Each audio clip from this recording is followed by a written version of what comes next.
Hello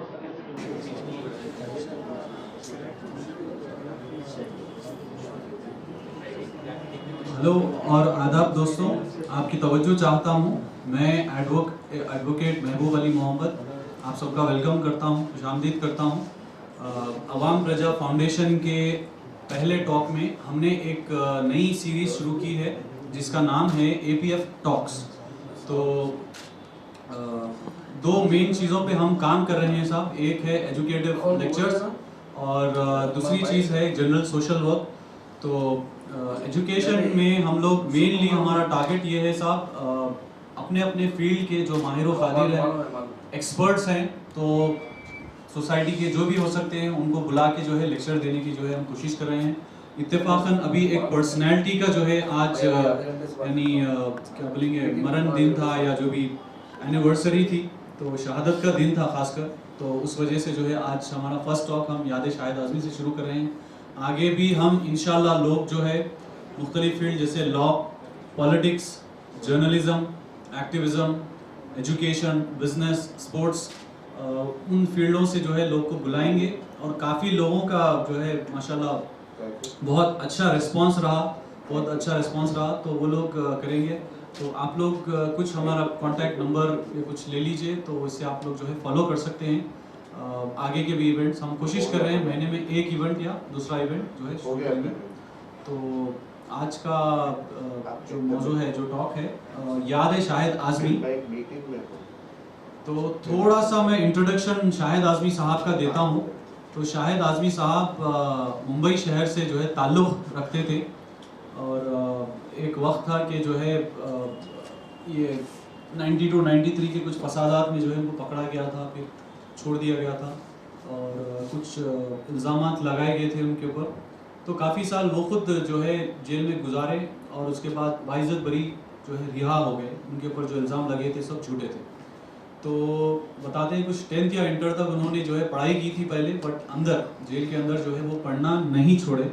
वहाँ पे उन्होंने अपना डिग्री, अपना ग्रेजुएशन किया और जैसे ही बाहर निकले, जब छूट गए थे बाइज़्ज़त बरी, तो उसके बाद उन्होंने लॉ और जर्नलिज़म की पढ़ाई की थी। लॉ और जर्नलिज़म की पढ़ाई की और तकरीबन 2003 से लेकर 2010 तक लीगल सर्विसेज लोगों को प्रोवाइड की। तो ख़ास बात ये है शाहिद साहब की उनके ऊपर कुछ बुरा जो हुआ था, उन पे जो बीती थी, वो लोग जानते थे कि सिस्टम के अंदर कई बार लोग कैसे फंस जाते हैं, निकलने के लिए क्या परेशानी होती है। तो उन्होंने काफ़ी अच्छा काम किया, कुछ सीनियर्स के साथ कुछ दिन जूनियरशिप की, उसके बाद अपना खुद का प्रैक्टिस शुरू किया। बड़े बड़े केसेस में उन्होंने जो है कामयाबी हासिल की और अफसोस की बात यह है कि फरवरी 11 2010 10 साल पहले उनको कोई लोग आके उनको जो है शूट कर दिए और जो है उनकी मौत हो गई। और जब तक हॉस्पिटल लेके गए थे वो स्पॉट डेड हो गए। तो बताया ये जाता है कि 7 साल के अंदर 17 एक्विटल्स, यानी 17 एक्विटल्स उन्होंने लेकर आया। बहुत बड़ी बात है। तो आप बड़े बड़े केसेस देख लीजिए, अब सब केसेस में जो है वो उन्होंने जो है काफ़ी केस तोड़े हैं। और प्रशांत भूषण सुप्रीम कोर्ट के बहुत बड़े वकील हैं, उनके पास भी केसेस जाते थे फॉल्स इम्प्लीकेशन के, फॉल्स केसेस। तो प्रशांत भूषण साहब का भी जो है बोलना ये था वो टाइम पे कि ये केसेस आप लोग शाहिद आज़मी को लेकर जाके दीजिए, is the right person to take care of that. और एक वाक़यात ऐसे हैं, ये कोई ऐसा कोई मुसलमान ग्रुप बोल के नहीं, हिंदुओं को भी और ईसाइयों को भी, सिखों को भी उन्होंने बहुत अच्छी मदद की। डॉक्यूमेंटेड आर्टिकल्स हैं, आप 2 सर्कल्स के पे देख सकते हैं। एक हिंदू फैमिली एक थी जिसमें जो है 2 दोस्त शराब पीने के बाद लड़ने लगे और एक दोस्त ने दूसरे दोस्त को बहुत ज़ोर से पीटा, मारा, जिससे जो है वो दूसरे दोस्त की मौत हो गई। तो उसके ऊपर भी जो है मर्डर का चार्ज डला था। तो हकीकत ये है कि शाहिद साहब ने उस बंदे का, ये लोग बहुत गरीब लोग हैं जिसकी मैं बात कर रहा हूँ, जो मुलजिम था, छोटी सी एक बस्ती में रहता था वो, उसका केस उन्होंने लड़ा। और हत्ता कि उस फैमिली की गुर्बत इतनी ज़्यादा थी कि उनके पास घर चलाने के पैसे नहीं थे। तो शाहिद भाई जब वो बंदा जेल में था मुलजिम, तो उसके घर के पैसे भी जो है, घर खर्च के भी पैसे दिया करते थे। तो वो भी डॉक्यूमेंटेड है। तो मुख्तलिफ ऐसे कई केसेस है, सैकड़ों केसेस है जिसमें जो है उन्होंने एडवाइस दी, मदद की। और हैदराबाद के भी कुछ अफराद कोई दूसरे स्टेट्स में कुछ ना कुछ लीगल केसेस में फंसे हुए थे, तो उसमें भी उन्होंने अपना जो है सर्विसेज दी। अफसोस की बात यह है, आयरनी ये है, उनको जिन लोगों ने मारा है उसका भी जो केस चल रहा है, अभी तक वो लोग अरेस्ट हुए थे, अभी बेल पर निकले हैं, अभी तक उनके खुद के केस में मुकम्मल तौर पे फैसला अभी तक नहीं आया है। आज 10 साल हो रहे हैं तो अभी तक फैसला नहीं आया है। हम दुआ ही करते हैं कि जल्द से जल्द जो भी मुलजिमीन हैं, जिसने भी ये जुर्म किया है, मुजरिमीन हैं, उनको जो है सज़ा मिल जाए। पिछले 10 साल से अगर आप लोग कोई ह्यूमन राइट्स इंटेलेक्चुअल कुछ टॉक्स, लॉयर्स, एक्टिविस्ट्स के कुछ अगर आप चीज़ें फॉलो कर रहे हैं तो आप हर साल कहीं ना कहीं शाहिद आज़मी को याद किया जाता है। बड़े बड़े मीडिया हाउसेस, न्यूज़पेपर्स और ब्लॉग्स पे जो है इनके आर्टिकल्स लिखे जाते हैं, कभी मुशायरे भी किए जाते हैं अलीगढ़ में, मुंबई में, दिल्ली में, कलकत्ते में, हैदराबाद में। तो मैं समझता हूँ हैदराबाद में ये जो है पहला ख़ास एक फॉर्मल इवेंट है उनको याद करने का। तो इस सीरीज़ में हम समझे कि ऐसा मर्द मुजाहिद जो है कॉन्स्टिट्यूशनल वैल्यूज़ के लिए इसने अपनी जान दे दी। वो मानता था कि जो है कोई भी हो, किसके ऊपर भी अगर इल्ज़ाम लग जाए और उसको डिफेंड करना ज़रूरी है, और उन्होंने जो है काफ़ी केस तोड़े हैं उस तरीके से, और अपनी कम्युनिटी इंडिया के लिए जो है हर मज़हब के लोगों के लिए अच्छी से अच्छी खिदमत की है। तो बस उनको याद करने के लिए हमने इवेंट रखा है। तो कुछ मिसरे, कुछ क्या बोलूँ मैं, थोड़ा आपके सामने तरन्नुम के साथ कुछ सुनाना चाहता हूँ मैं, उसके बाद फिर मैं आज के स्पीकर जो है उनको बुला लूँगा। ठीक है ना साहब? ओके ओके, ठीक है, चलिए। तू हमारा शाहिद है, तू हमारा शाहिद है, मर्द मुजाहिद है, तू हमारा शाहिद है। कर दिया पेश सीना अपना, कर दिया पेश सीना अपना, तू तो शहीद शाहिद है, तू शहीद शाहिद है, तू हमारा शाहिद है, मर्द मुजाहिद है। कैसे भुला देगी तुझको दुनिया, कैसे भुला देगी तुझको दुनिया, तू तो अफजल वाहिद है, तू तो अफजल वाहिद है, तू हमारा शाहिद है, मर्द मुजाहिद है, तू हमारा शाहिद है। शुक्रिया। तो मैं स्टेज पे बुलाना चाहूँगा हमारे पहले जो है मेहमान खुसूसी मुंबई से आए हुए हैं। इनका नाम है एडवोकेट खालिद आज़मी साहब। थोड़ा सा तारुफ देता हूँ, ये शाहिद आज़मी साहब के सगे भाई हैं, और शाहिद भाई के जो है मरने से कुछ दिन पहले उन्होंने भी लॉ कंप्लीट किया।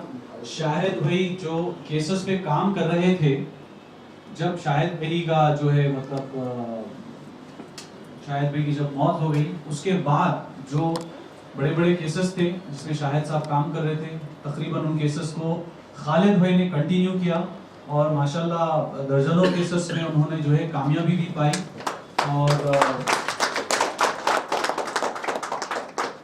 दूसरी चीज़ ये है, पिछले 10 साल 11 साल से वो भी वकालत कर रहे हैं, और वहीं पे जहाँ पे शाहिद साहब का ऑफिस है वहीं पे आप जो है प्रैक्टिस कर रहे हैं। अभी भी जो है काफ़ी गरीब लोगों के लिए मदद करते हैं, हर तबके के लोगों के लिए। और अब ताज्जुब की बात ऐसी है कि एक तस्वीर भी उनकी इंटरनेट पे मिलना जो है, सीधी सीधी तस्वीर मिलना मुश्किल है। अपने काम पे जो है बहुत ध्यान देते हैं, और मैंने पढ़ा है कि जो है शाहिद भाई का जो जज्बा था, शाहिद भाई का जो डायनामिज्म था, तो उन्होंने देखा, लेकिन उनको मैच करना तो एक मुश्किल बात है, लेकिन उन्होंने शाहिद भाई को करीब से देखा है, मोटिवेशन भी उनसे लिया है। मैंने कुछ पढ़ा था कि शुरू में जो है स्ट्रगल्स भी होती थी उनको, लेकिन उन्होंने सोचा कि शाहिद भाई का जो काम था, यानी जस्टिस वाला काम, इक्वालिटी का और लोगों के राइट्स के लिए लड़ने का काम, कॉन्स्टिट्यूशन बचाने का, कॉन्स्टिट्यूशनल राइट्स को जो है कायम रखने का काम, उस मकसद को, उस मिशन को आगे बढ़ाने के लिए उन्होंने जो है लॉ की प्रैक्टिस छोड़ी नहीं, वो डट के जो है कोशिश करते रहे, अभी भी कर रहे हैं। तो आज हमारे बीच आए हुए माशाल्लाह मुंबई से, आज भी जो है वर्किंग डे होता है, तो अपना माशाल्लाह कीमती वक्त निकाल के आए हैं। और मुझे पता चला है कि और एक इवेंट जो है याद शाहिद भी मुंबई में हो रहा है, वहाँ पे आपके वालिदा मोहतरम और बड़े भाई वहाँ पे मौजूद हैं। तो हम उम्मीद करते हैं इंशाल्लाह जो है आपसे जो है हम ज़्यादा से ज़्यादा तजुर्बात जो शाहिद साहब के साथ है उसका जो इस्तेफादा लेंगे, शाहिद भाई की जो है स्टोरी सुनेंगे आपसे। तो मैं दावत देता हूँ एडवोकेट खालिद आज़मी साहब, आइए स्टेज पे आइए आप। मैं दावत देता हूँ, थोड़ा सा तारुफ ही कर लेता हूँ पहले। हमारे बीच मेहताब आलम साहब जो है जर्नलिस्ट यहाँ पे हैं माशाल्लाह, वो भी दिल्ली से आए हुए हैं और आज भी वर्किंग डे है, वो भी अब ख़ास इस इवेंट के लिए आए हुए हैं। और मेहताब साहब का जो है तारुफ ये करूँ कि इत्तेफाकन मैं पढ़ाई के लिए अमेरिका गया था, तो वहाँ पे 2012-13 में कुछ ग्रुप से, वहाँ पे भी एक्टिविस्ट ग्रुप से, वहाँ पे मैंने शाहिद भाई के बारे में सुना था। तो उनके ऊपर कुछ लिटरेचर, उनके ऊपर कुछ आर्टिकल्स पढ़ने की नीयत से मैंने जो देखा, तो मैं समझता हूँ पहले आर्टिकल्स मैंने मेहताब साहब के पढ़े और मैं समझता हूँ उनके मरने के 1-2 दिन के बाद ही पब्लिश हुए थे, मेरे ख्याल से विदिन 1 वीक। तो वहाँ से मैं काफ़ी चीज़ें जो है शाहिद भाई के बारे में जानने लगा। और मेहताब साहब जो है एमनेस्टी इंटरनेशनल इंडिया के साथ काम कर चुके हैं, द वायर में जो है उर्दू एडिटर काम कर चुके हैं। आप अल जज़ीरा, मैं समझता हूँ BBC और काफ़ी बड़े बड़े न्यूज़ ऑर्गेनाइजेशन से उनके लिए उन्होंने कंट्रीब्यूशन किया है, आर्टिकल्स लिखे हैं। ये मल्टीलिंगुअल जो है जर्नलिस्ट हैं, आप उर्दू, इंग्लिश और मैं समझता हूँ हिंदी में भी जो है आप महारत रखते हैं। तो ख़ास हमारे इवेंट के लिए आए हुए हैं दिल्ली से। मैं दावत देता हूँ मेहताब आलम साहब, स्टेज पे आइए। मेहताब साहब की कि इंडिया में इतने फेमस हैं, मैं यहाँ पे जिन भी जो है पढ़े लिखे लोग, इंटेलेक्चुअल लोग से जो है मुलाकात कर रहा था, 10 में से 8 लोग जानते थे मेहताब आलम कौन है। वो पूछते लगे क्या मेहताब भाई आने वाले हैं, मेहताब भाई आने वाले हैं। तो it was very good to know साहब की जो है इतनी मकबूलियत है हिंदुस्तान में, हैदराबाद में। तो मैं खुश भी हूँ कि आप जो है हमारे जो है इवेंट के लिए आए। अभी मैं जो है हमारे तीसरे स्पीकर साहब जनाब मुबश्शिरुद्दीन खुर्रम साहब, सीनियर जर्नलिस्ट भी हैं, आप एक्टिविस्ट भी हैं। सो आप शहर हैदराबाद से ताल्लुक़ रखते हैं। 2002 से 2006-07 तक माशाल्लाह आप जो है गुजरात में रह के वहाँ पे ग्राउंड पे रिहैबिलिटेशन के लिए काम किए हैं, वहाँ पे राइट विक्टिम्स के लिए, और काफ़ी अच्छा वक्त वहाँ पे आपने गुजारा। और दूसरे सिटीज़ में भी आप अपनी जो है कोई ना कोई सोशल वर्क आप करते रहे हैं और कर भी रहे हैं। और ख़ास जो है शाहिद भाई के साथ आपकी रग़बत रही है, आपने वक्त गुजारा। और हैदराबाद के कुछ शख्स कुछ केसेस में फंस गए थे, चाहे वो मुंबई हो, गुजरात हो, उनकी भी जो है रिहाई के लिए वकीलों की जो है सर्विसेज लेने के लिए आप जो है जाते थे। तो वहाँ पे आपकी जो है मुलाकातें हुई और शाहिद भाई से जो है काफ़ी रग़बत हुई, क्लोजली जो है शाहिद भाई का काम आपने देखा। काफ़ी साल से जो है मुबश्शिरुद्दीन साहब जो है सियासत न्यूज़पेपर के लिए जो है काम कर रहे हैं, काफ़ी मशहूर शख्सियत है। रिसेंटली ये NRC CA में भी थोड़ा सा जो है 2 दिन पहले आपको डिटेन किया गया था। तो माशाल्लाह हमारे साथ हैं आप, काफ़ी अच्छा सोशल वर्क करते हैं, एक्टिविज़म लोगों के लिए जो है आउट ऑफ दी वे जाके काम करते हैं आप। तो मैं दावत देता हूँ मुबश्शिरुद्दीन खुर्रम साहब को, जो है आइए स्टेज पे आइए।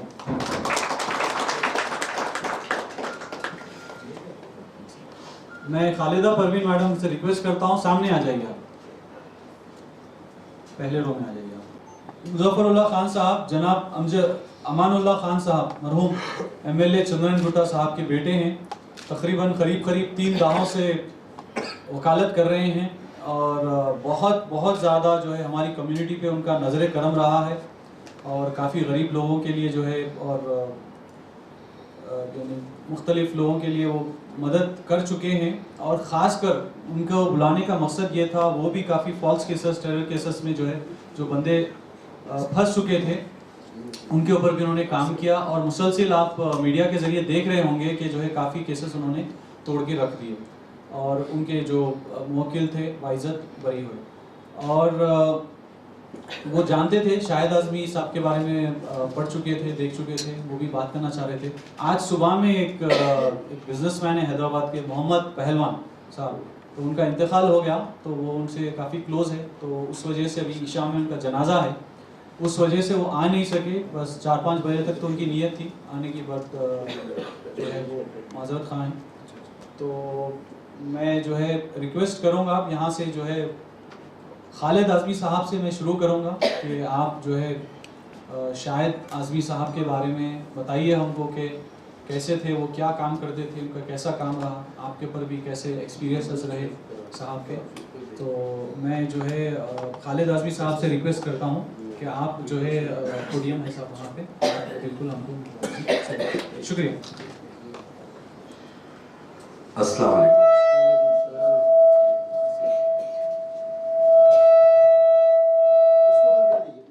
बंद कर दिया।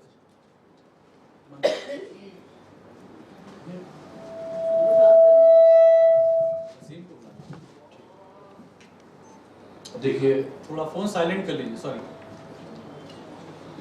मैं इस वक्त सिर्फ ये बता सकता हूँ कि मैंने अपने भाई को उस उम्र से देखा है जब मैं कुछ 12-13 साल का था। हमारे इलाके में दंगा फसाद हो गया 92-93 का। किसी पुलिस वाले ने किसी एक मुस्लिम लेडी को बहुत बुरी तरह मारा। तब मेरे भाई की उम्र 16 साल थी और उसने उस पुलिस वाले को पकड़कर ये पूछा कि कॉलर पकड़ के ये पूछा कि तूने मेरी बहन को क्यों मारा।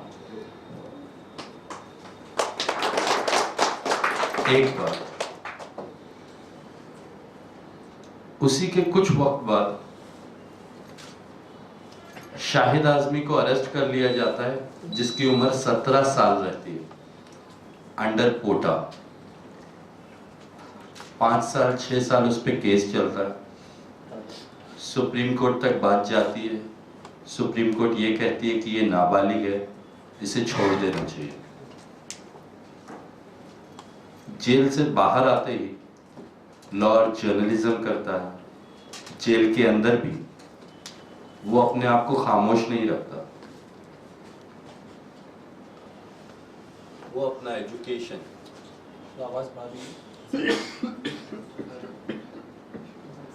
वो अपना एजुकेशन कंप्लीट करता है, 12th और डिग्री वो अंदर से ही कंप्लीट करता है। बाहर भी पुलिस उनको सुकून से रहने नहीं देती है। अब या तब जब भी उनको परेशान किया जाता है, उसी दौरान वो जेल से ये तय करके आते हैं कि मुझे बाहर जाना है। बाहर जाके वो लोग जो झूठे केसेस में फंसाए जाते हैं उनके लिए खड़ा होना है। वो चाहे किसी भी तबके के हो, गरीब हो अमीर हो, मुझे सबका केस देखना है। घाट के ऊपर, बॉम्बे घाट के ऊपर ब्लास्ट केस, वो केस होने दो, 7/11 होने दो, मालेगांव होने दो, औरंगाबाद आमसौल केस होने दो, IM केस होने दो, या बॉम्बे का 26/11 होने दो। उन्होंने इन केसेस में हमेशा अपना प्रेजेंस मार्क किया और मार्क इस तरीके से किया है कि 26/11 में जब उन्होंने फ़हीम अंसारी को रिप्रेजेंट किया, जहां बाकी लॉयर्स जाने के लिए करोड़ों रुपए का डिमांड कर रहे थे, उन्होंने उससे कोई फीस चार्ज नहीं की।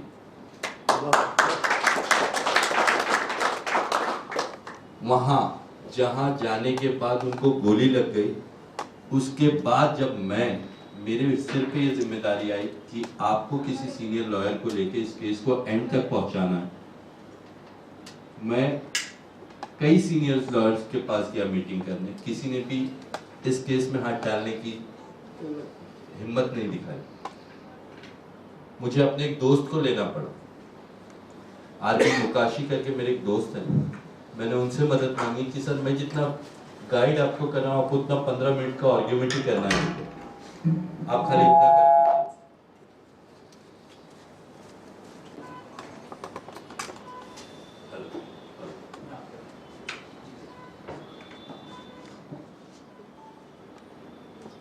एक्विटल हमारे हक में आया, फैसला हमारे हक में आया। जब मैं अपने लोगों के पास गया था कि भाई आप मेरी मदद कर दो, मैं बस 4 महीना हुआ है मुझे अपनी डिग्री कंप्लीट करके, मैं शायद 26/11 अकेले नहीं देख पाऊं, ये बहुत बड़ी जिम्मेदारी है। मेरे अपनों ने मुझे ये कह के हटा दिया था कि इसमें तो गोलियां चलती, किसी की भी जान जा सकती है, हमको गोली लग सकती है। लेकिन एक पराये शख्स ने, जिसको मैं जानता नहीं था, पहचानता नहीं था, बस 2 मुलाकात हुई थी और तीसरी मुलाकात मेरी इस केस को लेके हुई, और आरबी मुकाशी साहब ने मेरी मदद करने के लिए हाथ बढ़ाया और उन्होंने भी कोई फीस चार्ज नहीं की। एक पराया शख्स जब मेरे लिए खड़ा था तो उसकी आज कोई भी जरूरत रहती है तो मुझे ऐसा लगता है कि मुझे भी खड़ा होना चाहिए। ये बीज जो जमीयत उलमा के साथ रह के शाहिद आजमी ने बोया था कि हर टेरर केस में जहां फंसाए जाते हैं उनको रिप्रेजेंट करने के लिए वकील नहीं होते, वहां वकीलों को पहुंचाना चाहिए। और उस केस में जो चार्जेस हम वकीलों को देंगे वो हम तय करेंगे। ये वकील सर से डिस्कशन करने के बाद एक नॉर्मल फीस चार्ज की जाती थी। एक हद होनी चाहिए, कोई मनमानी अपना हिसाब नहीं चला सकता। हमारी माँ बहनें अपना, जब आदमी जेल चला जाता है तो हमारी माँ बहनें किसके पास हाथ फैलाने जाएंगी? ये बहुत कुछ सोचने के बाद ये फैसला जमीयत उलमा से बैठकर मीटिंग तय करके ये बात हुई थी। इसमें कोई दो राय नहीं है कि जमीयत उलमा 26/11, मालेगांव, औरंगाबाद, इंडियन मुजाहिदीन, इन सभी केसेस में वकीलों को लगा रही है। और ये तभी पॉसिबल था जब शाहिद आजमी ने जमीयत उलमा को 2003 में ये एडवाइस किया कि आप एक लीगल पैनल बनाओ। 2010 तक उन्होंने अकेले ही रिप्रेजेंट किया इन सारे टेरर केसेस में। आफ्टर हिज डेथ इन 2010 एक लीगल टीम क्रिएट की गई। भाई की डेथ के बाद मुझे ये जिम्मेदारी दी गई थी कि आप जाइए, आप एडवोकेट्स को अपॉइंट कीजिए, उनको अपने पैनल में लाइए और उनके साथ बैठ के फीस के डिस्कशन कीजिए। ये भाई का जो बीज बोया हुआ 2006 में था वो अब जाके कई सारे एक्विटल्स 26/11 में ले लो, मालेगांव में बेल तक ले लो, डिस्चार्ज तक ले लो, और भी इससे ज्यादा भी एक्विटल, सिर्फ महाराष्ट्र में नहीं, ऑल ओवर इंडिया। अगर जमीयत उलमा रिप्रेजेंट करती है महाराष्ट्र में तो जमीयत उलमा रिप्रेजेंट कर रही है कलकत्ता में भी, गुजरात में भी, और भी ऑर्गेनाइजेशन से जो रिप्रेजेंट कर रही हैं। लेकिन ये बीज बोई दी गई थी उसी वक्त जब शाहिद आजमी ने जमीयत उलमा से ये मीटिंग हेल्ड की थी। और बहुत कुछ सोच के, जो उस पे गुजरी थी, जो हम पे गुजरी थी, कि हमारे पास केस लड़ने के पैसे नहीं थे तो हम कहां जाते अपना हाथ फैलाने। ये बहुत कुछ सोचने के बाद ये डिसीजन लिया गया था। जाने से पहले उनका एक और डिसीजन था कि हम एक ऐसा सेल क्रिएट करें जिसमें जहां जहां ब्लास्ट केसेस और टेरर केसेस होते हैं ये सारी फाइल एक जगह सेंटर बना के जमा की जाए, वहां पे इसकी स्टडी हो, जिससे ये पता चल सके कि ये केसेस फैक्ट हैं या फॉल्स हैं। मालेगांव 2006 ले लो तो 8-9 मुसलमानों लड़कों को अंदर कर दिया गया। अब 2000 मालेगांव 2008 ले लो तो हिंदुओं को अंदर कर दिया गया। बाद में कन्फेशन से ये पता चलता है कि ये 2006 में जो लड़के पकड़े गए हैं ये बेकसूर हैं, और मीडिया का सबसे बड़ा रोल था। तहलका ने उसे डिस्प्ले किया था, उस कन्फेशन की कॉपी को, आसमानंद की कॉपी को तहलका ने डिस्प्ले किया था। तहलका मैगजीन के थ्रू हमें पता चला, हमने उसकी कॉपी दिल्ली जाके ऑब्टेन की। उस बेस पे मालेगांव 2006 के लड़कों की बेल हुई और एनआईए के पास जब फर्दर इन्वेस्टिगेशन किया तो उसके बाद उनका डिस्चार्ज पॉसिबल हुआ।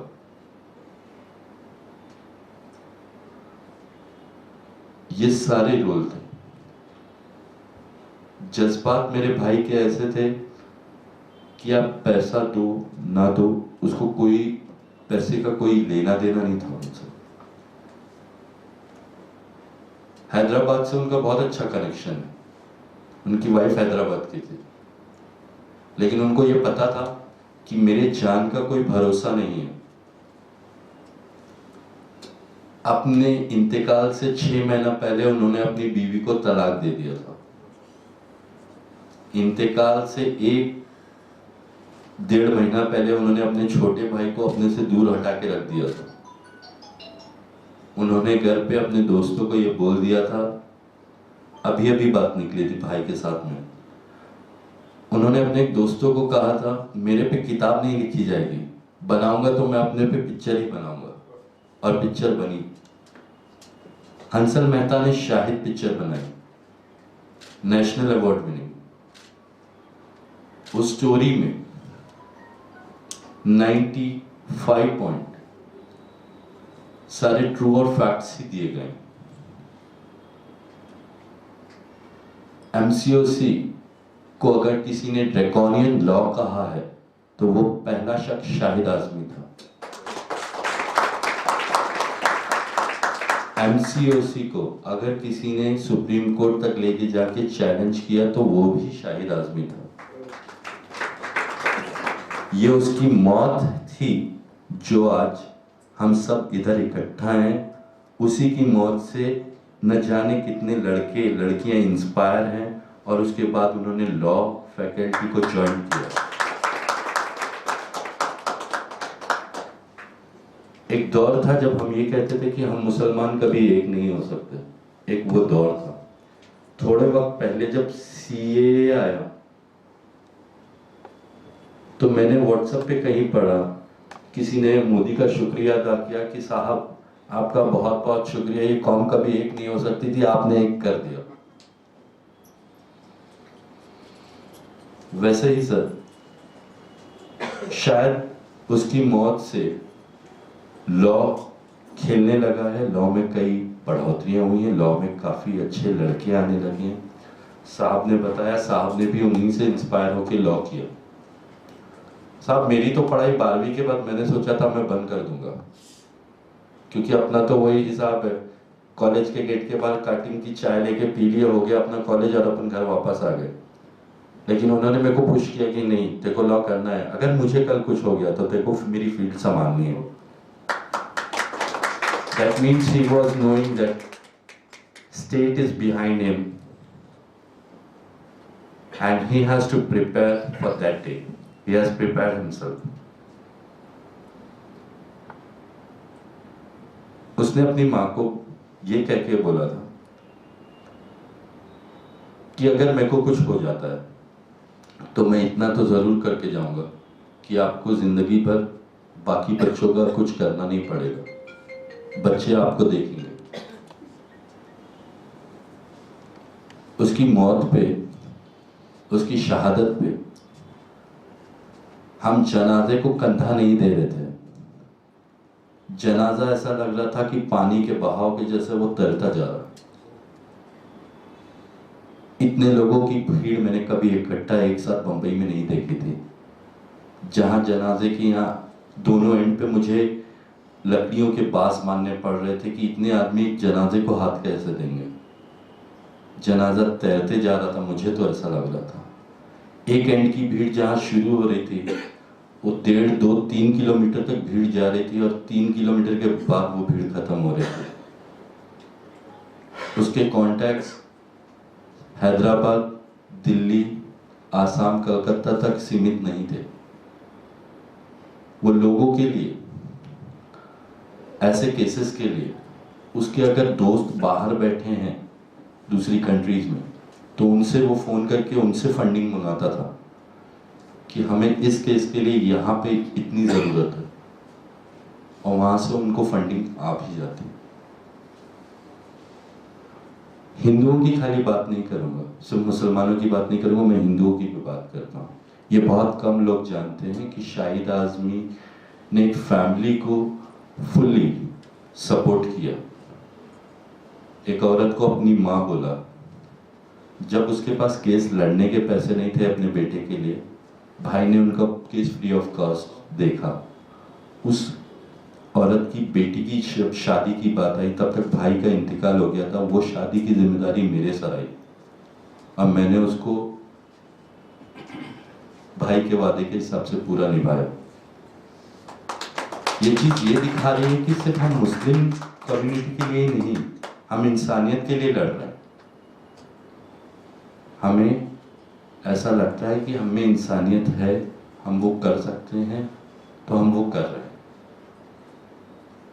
आज उसके केस में 10 साल पूरे हो चुके हैं।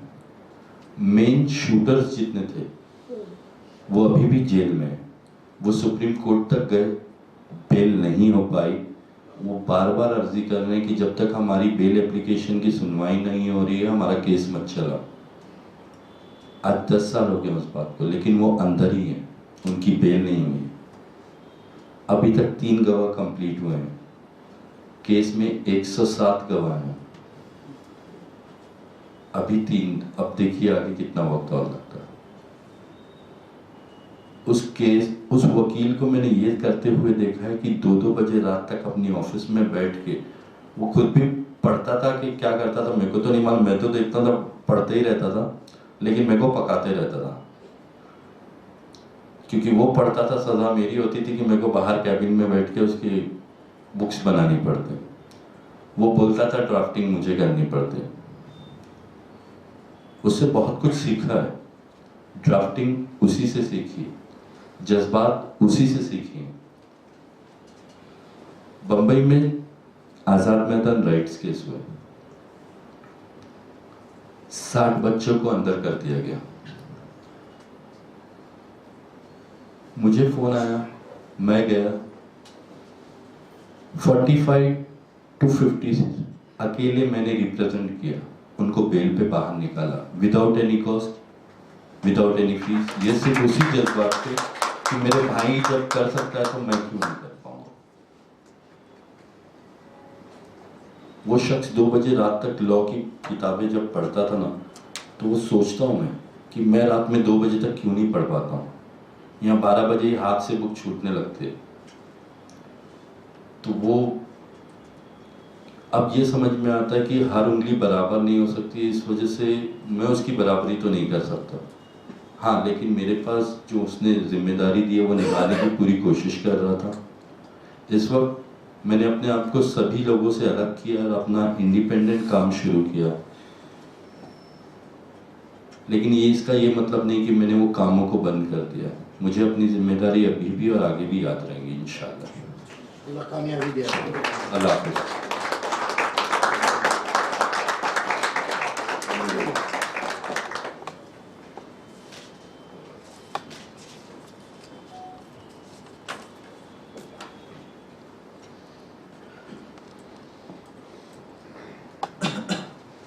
बहुत बहुत शुक्रिया खालिद आज़मी साहब।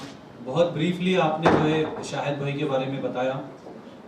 मैं जिन जिन लोगों से बात कर रहा हूँ, पढ़ रहा हूँ शाहिद भाई के बारे में, तो 20 मिनट 30 मिनट तो बस नहीं होंगे शाहिद भाई के बारे में बात करने के लिए। तो असल जो हकीकी वाक़यात है, जो लोग सामने से जो है जो देखे हैं, जो समवन हुआ है seen it before there eyes, इतना अच्छा डिस्क्राइब करते हैं कि आप वो बंदे को जो है छोड़ के नहीं जा सकते। So there are lot of stories. 7 साल में आप ऐसा समझिए कि 70 साल या 700 साल का काम करके चला गया है बंदा, ये सिर्फ 7 साल में। और 17 एक्विटल्स जो है बहुत ही बड़ा रिकॉर्ड है इंडिया की हिस्ट्री में क्रिमिनल डिफेंस लॉयर्स के लिए। तो आगे बढ़ते हुए हैं, अभी मैं गुजारिश करता हूँ मुबश्शिरुद्दीन खुर्रम साहब से कि वो आए और हमको जो है शाहिद भाई के बारे में कुछ सुनाएं। अस्सलामु अलैकुम वरहमतुल्लाहि वबरकातुहू। मैं शाहिद के बारे में कहाँ से शुरू करूं, इसका फैसला करने से अब तक भी खास है। लेकिन जब भी शाहिद का जिक्र आता है तो हैदराबाद से शाहिद का ताल्लुक़ और ख़ास तौर पे मेरा जो ताल्लुक़ रहा है, मैं जो शाहिद से मुलाकात के लिए जाता रहा हूँ, वो चीज़ ज़रूर याद आ जाती है। मैं 2002 से 2010 के दरमियान कितनी मर्तबा मुंबई गया मुझे याद नहीं है, लेकिन 2010 से 2020 के दरमियान सिर्फ एक मर्तबा मुंबई गया, और वजह यही है कि जब मुंबई जाने का सोचता हूँ तो मुंबई मेरे लिए, शाहिद के बगैर मुंबई मेरे लिए सूनी है। क्योंकि मुंबई की मसरूफ तरीन जिंदगी में एक मिल्लत का दर्द रखते हुए, मजलूम का एहसास करते हुए, उनकी फिक्र करने वाले शायद ही कोई शख्स मुझे मुंबई में मिले।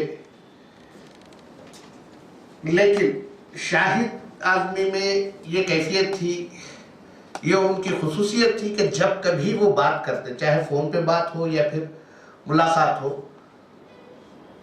मजलूम की किस तरह से मदद की जा सकती है, मजलूम की मदद के लिए मिल्लत को किस तरह से तैयार किया जाना चाहिए, मुस्लिम तंजीमों को किस तरह की आइडियोलॉजी के साथ आगे बढ़ना चाहिए, ये तबादला ख्याल हमारा हुआ करता था। जैसा कि खालिद आज़मी ने बताया कि जमीयत उलमा ने लीगल सेल शाहिद के मशवरे पे शुरू किया। ये बात बिल्कुल सही है, क्योंकि उस वक्त तक मुस्लिम तंजीमों को दहशतगर्दी में माखूज किए जाने वाले नौजवानों के मुकदमात लड़ने में खौफ महसूस होता था।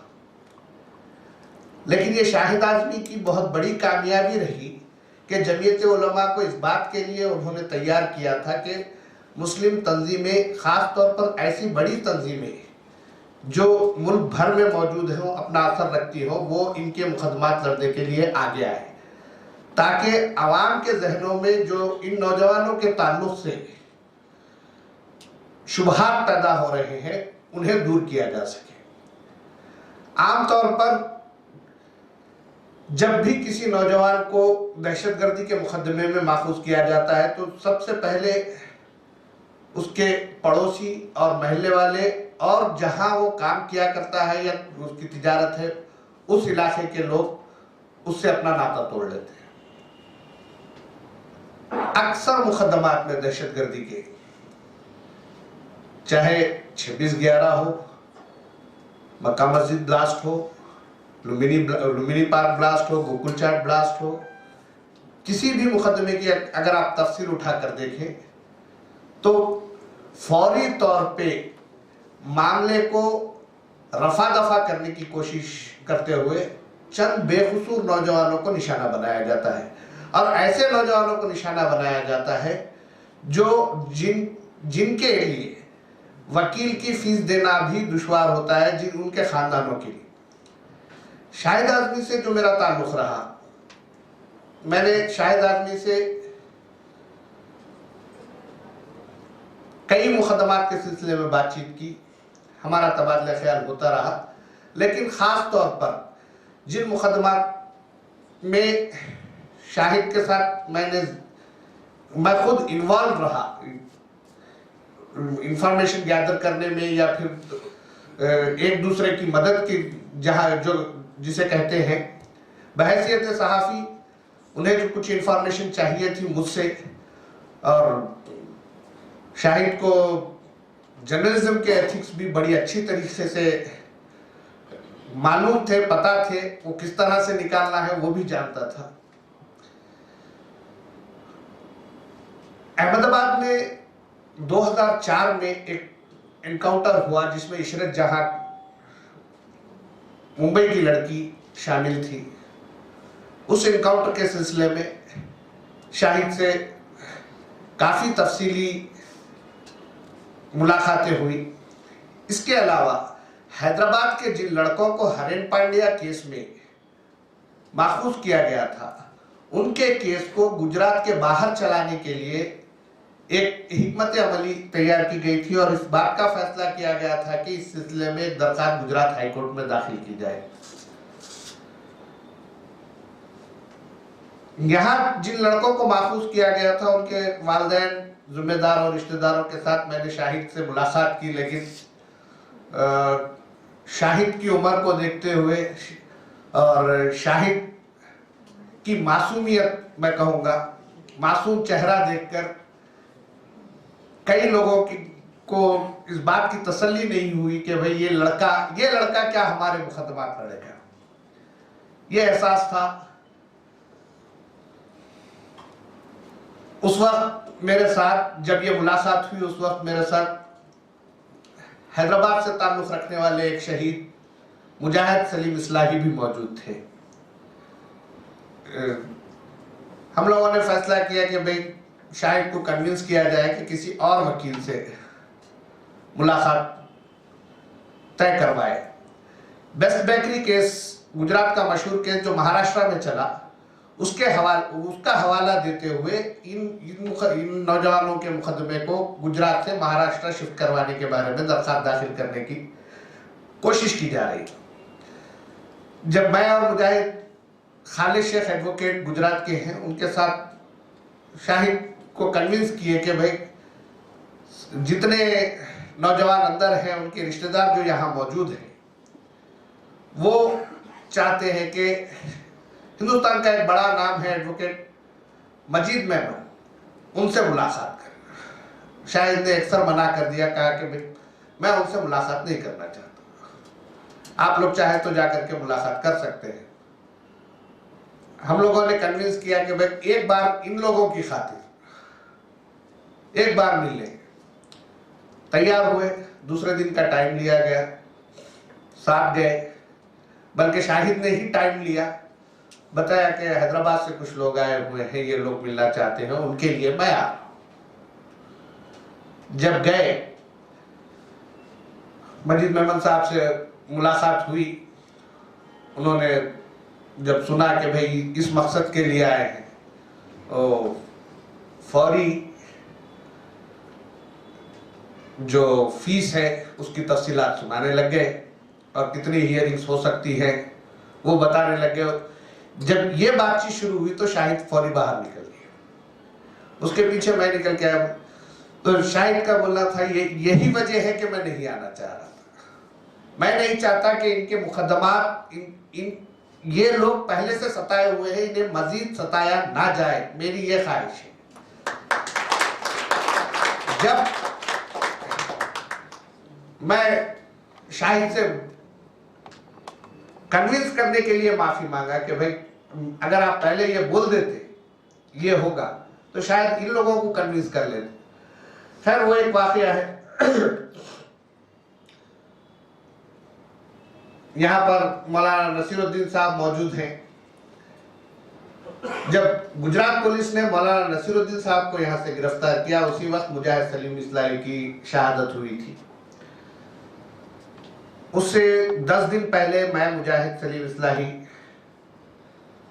मुंबई में मौजूद थे। शाहिद से यही मुकदमे के सिलसिले में बातचीत करने गए थे। DCB 6 के मुकदमे को जो है चैलेंज करने की बात की गई थी, लेकिन मुमकिन नहीं हो सका। उसकी कई वजूहात रही, जिनमें सबसे अहम वजह यह रही कि DCB 6 के मुकदमे में 10,000 पेजेस पर मुश्तमिल चार्जशीट फाइल की गई थी।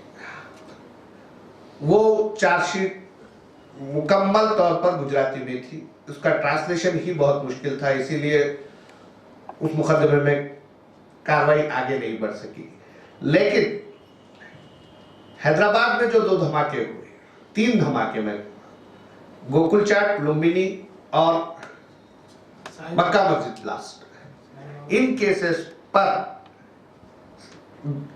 इसके पुरअसरार हक़ाइक़ जो थे उस पर से पर्दा उठाने में शाहिद आज़मी का बहुत बड़ा रोल रहा है। कर्नल पुरोहित को जेल पहुंचाने में शाहिद आज़मी का बड़ा रोल रहा है। कर्नल पुरोहित जब जेल समझौता एक्सप्रेस ब्लास्ट साध्वी प्रज्ञा को जेल पहुंचाने में शाहिद आजमी का बड़ा रोल रहा है। मैं कहता हूं कि शाहिद आजमी एक वकील नहीं थे।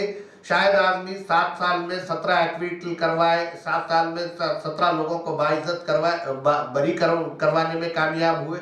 ये कोई बड़ी बात नहीं है शाहिद आजमी के लिए, क्योंकि शाहिद आजमी एक सोच थी। शाहिद आजमी एक सोच थी जो जुल्म के खिलाफ तैयार हुई थी। और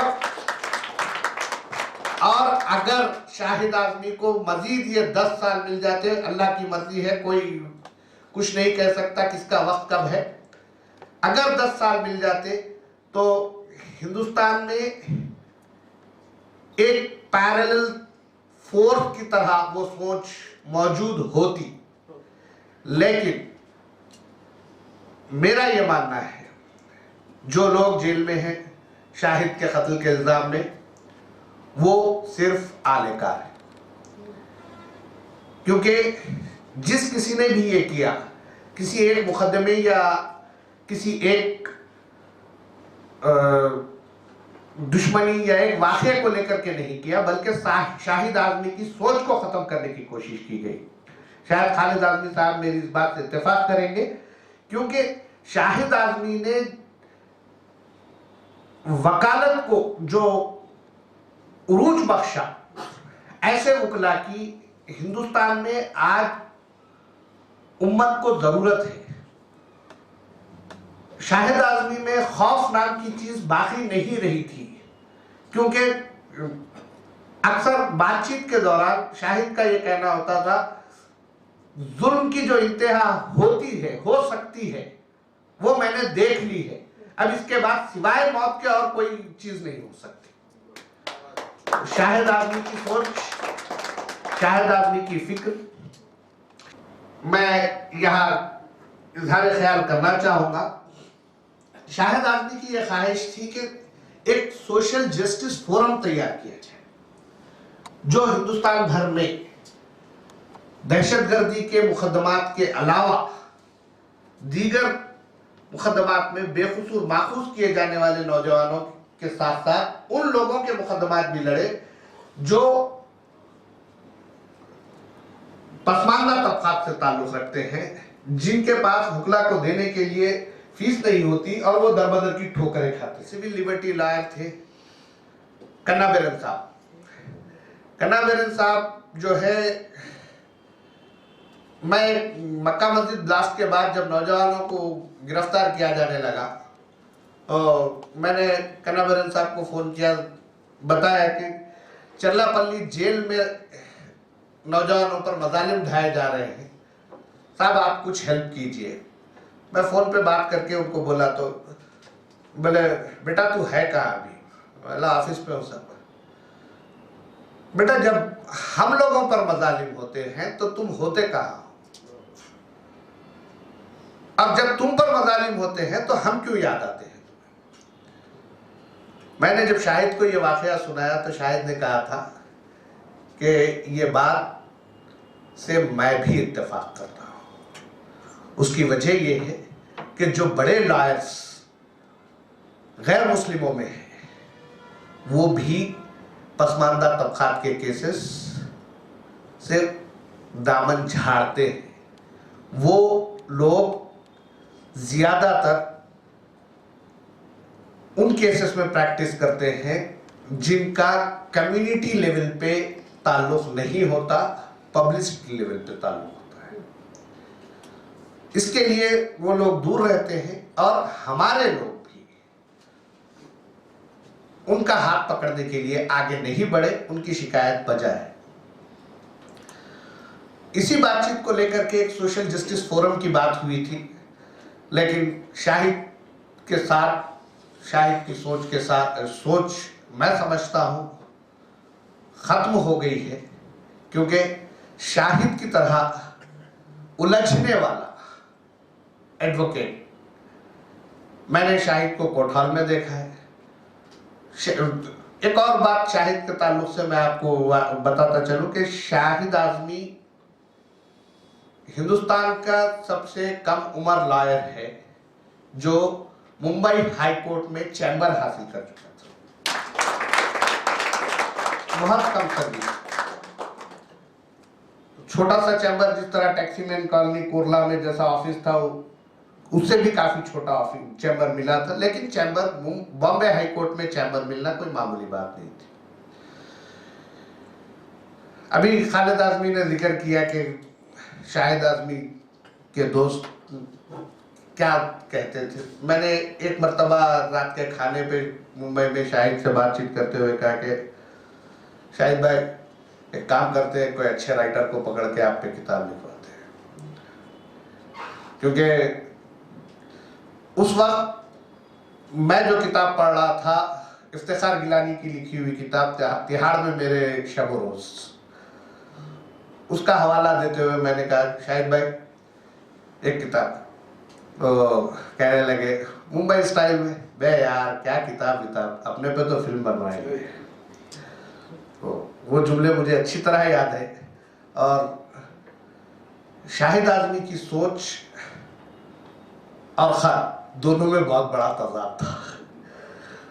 शाहिद आजमी का खत छोटा था, सोच बहुत बड़ी थी। हाशिम कुरैशी एडवोकेट नसीरुद्दीन जानते हैं, उनकी और शाहिद भाई की जब पहली मर्तबा मुलाकात में करवाया था तो हाशिम कुरैशी ने देखते ही कहा कि यार तुम्हारा खत भी मेरी तरह छोटा है। तो शाहिद आजमी ने कहा हाशिम भाई अगर आप भी फीस चार्ज करना बंद कर देंगे तो सोच बहुत बुलंद हो जाएगी। तो जहां कहीं मौका मिलता शाहिद आजमी की ये कोशिश होती कि किसी ना किसी तरह कौम को फायदा पहुंचाया जाए। शाहिद आजमी और मेरे एक कॉमन फ्रेंड अभी भी हैं, टैक्सीमैन कॉलोनी कुर्ला में ही रहते हैं, फैजान अजीजी, शायद आप जानते हैं। शाहिद ने पहली मर्तबा मुझे उनसे मिलाया था अपने ही ऑफिस में। अब भी वो राब्ते में हैं, कभी कभी फ़ोन करते हैं, बारहा कहते हैं कि मुंबई आए मिले, लेकिन जैसा इब्तिदा में मैंने कहा कि शाहिद के बाद मुंबई मेरे लिए सूनी हो चुकी है। दिलचस्पी का कोई मुकाम मुंबई में बाकी नहीं रहा। बात चीज़ें होती हैं, कुछ लोगों से लगाव ऐसा होता है कि उनसे दूर होना या उनके ताल्लुक से सोचे बगैर रहना मुमकिन नहीं होता। शाहिद आजमी के कारनामों के ताल्लुक से मैं समझता हूँ अगर रात भर भी डिस्कस किया जाए तो वो कारनामे मुकम्मल नहीं होंगे। UAPA, मकोका, पोटा, टाडा, ये इसके बारे में आवाज़ उठाने वाला और इसका इन केसेस का कीनली मुताला करने वाला शख्स अगर कोई था तो वो शाहिद आजमी था। हाशिम कुरैशी अहमदाबाद में गुजरात के सीनियर लॉयर थे। जब पहली मर्तबा उनसे मुलाकात हुई शाहिद आजमी की, उसके बाद मुझे अच्छी तरह याद है कि बार बार वो DCB 6 के मुकदमात के अलावा दीगर पोटा 12 का जो केस था गुजरात हाई कोर्ट में चल रहा था, पोटा कोर्ट में चल रहा था, उसकी डिटेल्स ट्रांसलेट करवाकर शाहिद आजमी के पास भेजा करते थे ताकि इस पे फर्दर किस तरह से ट्रायल चलाया जा सके। और शाहिद आजमी ने वो खिदमत फ्री ऑफ कॉस्ट अपने मरते दम तक की है। हैदराबाद के जो नौजवान गुजरात ले जाए गए थे मुख्तलिफ मुकदमात में, ऑन रिकॉर्ड उनके लिए वकला दूसरे रहे, लेकिन खामोश खादिम, उनका खामोश एहसान करने वाला उन पर शाहिद आजमी हमेशा 10 फरवरी तक रहा है। क्योंकि शाहिद आजमी की रात में 8 साढ़े 8 बजे के करीब गोलियां चलाई गई थी शाहिद आजमी पे। मगरिब से एक आधा घंटा पहले मेरी उनसे बात हुई। मेरी उनसे अक्सर जो बात होती थी, कोर्ट से निकलने के बाद घर पहुंचने के रास्ते में हम लोग बात किया करते थे, क्योंकि घर पहुंचने के बाद उनके क्लाइंट्स, घर से मुतसिल उनका ऑफिस था, क्लाइंट्स मौजूद रहते थे, तफसीली बात नहीं हो सकती थी। उस दिन भी उन्होंने मगरिब से कुछ पहले फ़ोन किया और बताया कि मुबशिर भाई 2 दिन के बाद पोटा 12 की हियरिंग है, पोटा 12 जो केस था उसकी हियरिंग है और 5 एक्यूज की चार्जशीट मेरे पास पहुंच चुकी है। हाशिम भाई ने डिटेल्स भेजी है, उसकी तफसीलात मैं बना करके भेज रहा हूँ।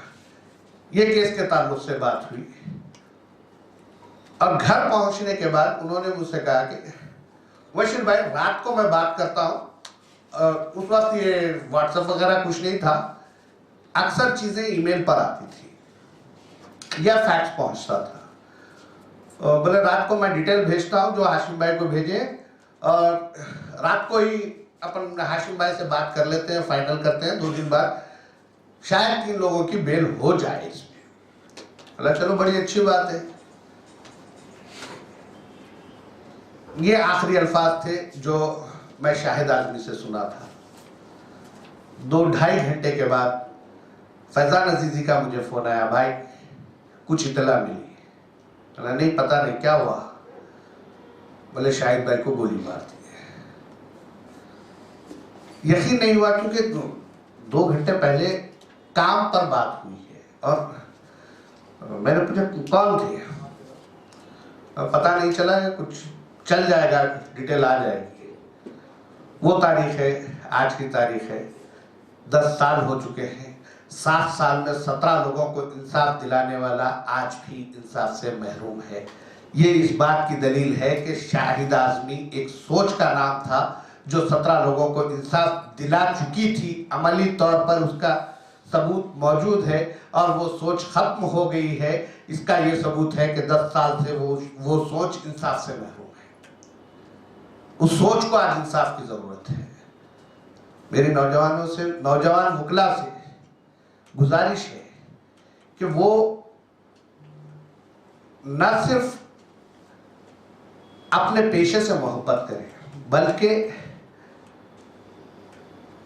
दस्तूर हिंद में जो आपको हुकूक दिए गए हैं, जो आपको इख्तियारात दिए गए हैं, उसके लिए जरूरत पड़ने पर किसी से भी उलझने से पीछे ना हटे। उसी वक्त हम अपने हुकूक को मनवा सकते हैं जब हम में से खौफ निकल जाए। अगर कोई ये कहता है कि शाहिद पर जितने मजालिम हुए हैं वो मजालिम के बाद ही खौफ निकलेगा, तो ये बात बिल्कुल गलत है। क्योंकि शाहिद पर होने वाले मजालिम को खुद पर महसूस कीजिए। जिस दिन आप महसूस करेंगे कि आप पर ये मजालिम हुए हैं, आपके भाई पर ये मजालिम हुए हैं, तो यकीन जानिए वो खौफ आपसे भी निकल जाएगा जो शाहिद से निकल गया था। वो सोच आपकी भी हो जाएगी जो शाहिद की थी। वो फिक्र आप में भी बेदार हो जाएगी जो शाहिद में बेदार जुल्म सहने के बाद हुई थी। सिर्फ उसे महसूस कर लीजिए। शाहिद के ताल्लुकात कोई कम नहीं थे। उन 7 सालों में मजहबी तंजीमों के साथ साथ बड़े बड़े सियासतदानों से शाहिद के ताल्लुकात बने। मुंबई के एक बहुत बड़े कायद हैं, मुस्लिम लीडर, शाहिद की गिरफ्तारी के बाद तो खामोश थे, लेकिन शाहिद के उरूज को देखते हुए शाहिद से अपनी रिश्तेदारी के बाद जगह जगह तस्करे करने शुरू कर दिए। तो जब कोई उरूज पर होता है, हर कोई उसके साथ आता है, चाहे इक़्तिदार से ताल्लुक़ रखने वाला हो या नामवर हो या बड़ा ताजिर हो, उससे जुड़ने की हर कोई कोशिश करता है। लेकिन जब शाहिद मजलूम था, उसके साथ सिवाय शाहिद के भाइयों और वालदा के कोई नहीं था, हत्ता कि उसके दोस्त भी कोई नहीं रहे थे। उस चीज़ को महसूस कीजिए कि तन्हा जिंदगी गुजारना क्या होता है और किस तरह की तकालीफ का सामना करना पड़ता है। अगर उस चीज़ को महसूस कर लेंगे तो मैं यकीन के साथ ये कह सकता हूँ कि शाहिद ने जो फिक्र बेदार करने की कोशिश की थी वो फिक्र बेदार होगी। और जब हम सब में वो फिक्र पैदा हो जाएगी तो हम अपने हुकूक के लिए जद्दोजहद कर सकते हैं और उसमें कामयाबी हासिल होगी, जिसकी मिसाल शाहिद ने 7 साल के दौरान 17 की रिहाई के साथ बनाई है। शुक्रिया, खुदा हाफिज।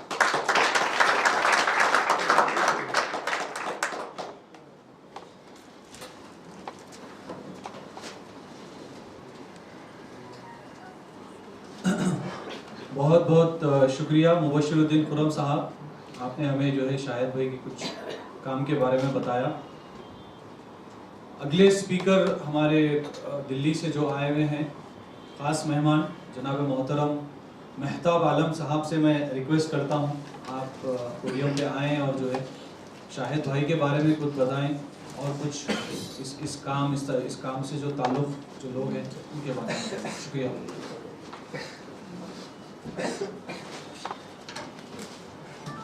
शुक्रिया महबूब साहब और शुक्रिया आपकी तंजीम का, अवाम प्रजा फाउंडेशन का और तमाम हाजरीन का। मेरे साथ दिक्कत ये है कि जो पहले 2 मुकर्रीन रहे हैं, स्पीकर्स रहे हैं, उनकी तरह मैं शाहिद साहब से कभी मिल नहीं सका। एक मौका मेरे लिए आया था जब हम दोनों एक प्रोग्राम में बुलाए गए थे। उस वक्त मैं एक तंजीम association for protection of civil rights APCR के साथ काम करता था। ये साल 2009 की बात है गालिबन, लेकिन किसी वजह से मैं देर पहुंचा तो उनसे मुलाकात नहीं हो पाई। ये प्रोग्राम बॉम्बे में था। तो मेरे लिए जो कुछ भी है कहने के लिए वो या तो जो मैंने उनके बारे में पढ़ा है, जिन केसेस को उन्होंने मतलब जिन केसेस में वो वकील थे उन केसेस की जो स्टडी की है, उनमें जो लोग अक्रूट हुए हैं, उन लोगों से जो बात किया है वो बुनियाद है। और पिछले कुछ सालों में उनकी शहादत के बाद खालिद भाई से, आरिफ भाई से और राशिद भाई से, जो फैमिली मेंबर्स हैं जिसमें शाहिद भाई की वालदा साहिबा भी शामिल है, उनसे जो मेरी बातचीत हुई है, उससे जो मैं समझ में आया उस पर मैं अपनी बात रखूँगा। मुझे याद है कि जब ये वाक़या पेश आया आज ही के दिन 10 साल पहले, तो कोई मुझे एक दोस्त ने जो पहले बॉम्बे में रहते थे, सहाफ़ी थे, उन्होंने फ़ोन किया। तो ये कोई 9 बजे का वक्त रहा होगा, मुझे जहाँ तक याद है कि ऐसा है। और फिर बाद में थोड़ी मतलब मुझे पहले यकीन नहीं हुआ। मैं तब तक शाहिद साहब से मिला नहीं था। मैं जानता मतलब उनके नाम से और काम से किसी हद तक वाकिफ था, लेकिन जिस चीज़ ने मुझे सबसे पहले स्ट्राइक किया, और मैं आज भी वो मेरे फेसबुक हिस्ट्री में दिखा रहा है कि मैंने उस वक्त लिखा था कि नौशाद कासिम जी नाम के एक लॉयर थे जिनको अप्रैल 2009 में मैंगलोर में कत्ल कर दिया गया था। और वो अपने एक सीनियर जिनका नाम पुरुषोत्तम पुजारी था, एडवोकेट पुरुषोत्तम पुजारी, उनके साथ मिलकर के इस तरह के केसेस में रिप्रेजेंट करते थे अक्यूज्ड को। और आपको मालूम हुआ कि जब ये 9/11 का वाकया हुआ, उसके बाद बहुत सारे ऐसे दहशतगर्दी के वाकयात हिंदुस्तान में भी हुए, और उसके इल्ज़ामात में बड़ी तादाद में मुस्लिम नौजवानों को गिरफ्तार किया गया। और उस वक्त एक ऐसा माहौल बना, खासतौर पर 2008-7 में ऐसा माहौल बना कि जो लोग भी, जो वकला इन केसेस को रिप्रेजेंट करने की कोशिश करते थे, जो कि जो उनके प्रोफेशनल एथिक्स का हिस्सा है। मतलब आप जब वकील बनते हैं तो आपको ये ओथ लेना होता है कि आप किसी को, मतलब कोई क्लाइंट अगर आपके पास आएगा तो आप उसको रिजेक्ट नहीं करेंगे, वो आपके प्रोफेशनल एथिक्स का हिस्सा है। बावजूद इसके कि आप देखें कि 5 रियासतों में जिसमें कर्नाटका, मध्य प्रदेश, उत्तर प्रदेश, गुजरात मुझे याद, ये 5 कोई स्टेट थे, राजस्थान, इन स्टेट्स में वकला की जो एसोसिएशन होती है, बार एसोसिएशन, उसमें ऑफिशियल और अनऑफिशियल रेजोल्यूशंस पास किए गए कि जो टेरर अक्यूज्ड हैं, और जिसमें ज्यादातर क्या मैं कहूँगा कि सब के सब नौजवान ही थे, मुसलमान ही थे, उनका केस कोई रिप्रेजेंट नहीं करेगा।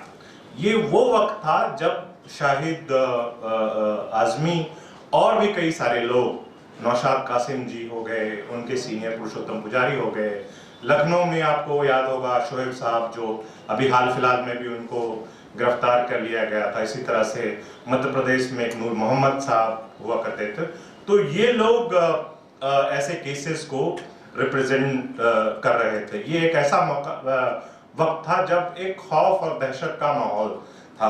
मुझे याद है कि मैं पहली बार जब हैदराबाद आया था अगस्त 2008 में, तो एक पीपल्स ट्राइब्यूनल हुआ था यहाँ पर सियासत के दफ्तर में, और मुझे अभी भी याद है कि मैं पहले मुंसिफ के दफ्तर पहुंच गया था, मुझे कुछ कंफ्यूजन हुआ था, और फिर मैं सियासत के दफ्तर गया तो वहां पर पुलिस वाले इतने लोग थे, बहुत कोशिश हुई कि वो ट्रिब्यूनल ना हो, इसकी पूरी कोशिश की गई थी।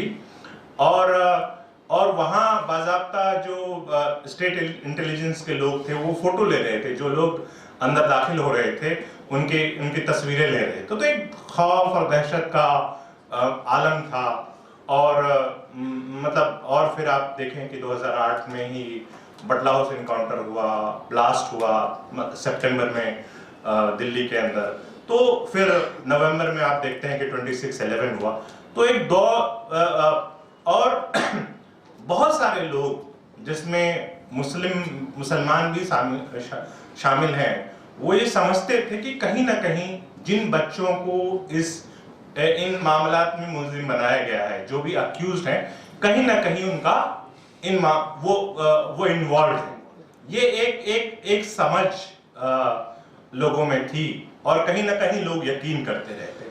आप ये भी देखें कि पहले जो लोग गिरफ्तार हो रहे थे, खासतौर पर आप देखें 2006-07 तक, तो वो थे जो आमतौर पर मदरसे के पढ़े हुए, मदरसा बैकग्राउंड के लोग आते थे, दाढ़ी रखने वाले, टोपी। लेकिन आप देखें कि 2008 के बाद वो क्लीन शेवन, इंग्लिश स्पीकिंग लोग भी जब गिरफ्तार होने लगे, तो लोगों को लगा कि नहीं, ये सिर्फ मामला सिर्फ एक जो मुसलमान दिखने वाले बच्चे हैं सिर्फ उन तक नहीं है। और इशरत जहां के मामले ने ये भी जाहिर कर दिया कि मामला सिर्फ लड़कों तक महदूद नहीं है, लड़कियां भी निशाने पर है। तो ये एक माहौल था। आप देखें उस वक्त शायद ये केसेस लड़ रहे थे, और वो उसमें और वो क्यों लड़ रहे थे, अभी जब मैं शायद खालिद भाई को सुन रहा था तो मुझे एहसास हुआ, और ये बात मैं दूसरे लफ्जों में पहले लिखता रहा हूं, लेकिन आज मुझे ज्यादा एहसास हुआ, क्योंकि उनको पता था कि जब वो जेल में थे, जब वो गिरफ्तार हुए थे, तो उन पर क्या गुजरी और उनके फैमिलीज पर क्या गुजरी, और वो ये चाहते थे कि जो उनके साथ हुआ वो किसी के साथ नहीं हो सका। ऑफ कोर्स वो सब कुछ नहीं कर सकते थे, लेकिन जितना वो कर सकते थे, इसलिए आप देखें कि उन्होंने इन केसेस के लिए किसी भी चीज की परवाह नहीं की। मेरी कई बार आरिफ भाई से मुलाकात हुई, तो आरिफ भाई मुझे बताते हैं, जो बड़े, आप लोगों ने फिल्म देखी हुई शाहिद, तो उसमें आरिफ भाई से मैंने पूछा कि ये जो फिल्म में दिखाया है ये कितना सही है, तो उन्होंने कहा, बोला कि शाहिद ऐसा ही था, मतलब ना उसको पैसे का कभी लेना देना रहता था, वो कहता था भाई हो जाएगा ना, मतलब एक मतलब उन पर आप ये कह सकते थे जुनून तारी था, और वो जुनून क्यों तारी था वो इस तरह से समझ में आता है। तो ये एक मुझे लगता है बहुत इम्पोर्टेंट चीज थी कि एक तो जो उन पर गुजरी थी वो दूसरे के साथ, लेकिन हम एक खास बात जो मैं महसूस करता हूँ शाहिद भाई के बारे में, और वो आमतौर पर हमको देखने में नहीं मिलता है, कि जब हम पर जुल्म होता है आमतौर पर, तो या तो हम खामोश बैठ जाते हैं, या हम अपने ऊपर हुए जुल्म के बारे में ही सिर्फ रोते रहते हैं कि मेरे साथ ऐसा हुआ, मेरा कोई मदद नहीं करता, मैं जब ये था तो मेरी फैमिली को किसी ने मदद नहीं की। ये सब शाहिद भाई के साथ हुआ था, लेकिन बावजूद इसके कि वो अपनी मतलब अपने पर हुए जुल्म का मर्सिया करने के बजाय वो क्या कुछ कर सकते थे, इस पर उन्होंने ज्यादा फोकस दिया। और वो मुझे नहीं लगता कि कभी भी वो लाइमलाइट में रहने की उन्होंने कोशिश की, क्योंकि उनके अगर आप इंटरव्यूज भी देखें तो मुश्किल से 4-5-6 मतलब आप ये देखें कि 3-4 इंटरव्यूज उनके अवेलेबल है, और ऑब्सक्योर किस्म के मतलब आफ्टरनून एंड वो इवनिंग करके एक अखबार आता था उसमें है। तो उस तरह की चीज है। तो जब महबूब साहब ये कह रहे थे कि बहुत मुश्किल के साथ खालिद भाई की एक फोटो हम निकाल पाए, तो आप यही देखिए कि शाहिद भाई ने इतने अहम केसेस में इंटरवीन किया और एक्विटल्स भी गए, लेकिन उसके बावजूद आप खुद देखें कि उनकी आप मुश्किल से 3-4 के अलावा कोई तस्वीर नहीं दिखाई। और जो भी उनकी तस्वीरें हैं, एक को या दो को छोड़ करके सब मतलब एक लॉयर के तौर पर मौजूद है। तो ये उनकी बड़ी खासियत थी कि जिसको मैं अक्सर कहता हूँ बियॉन्ड सेलिब्रेशन ऑफ विक्टिमहुड।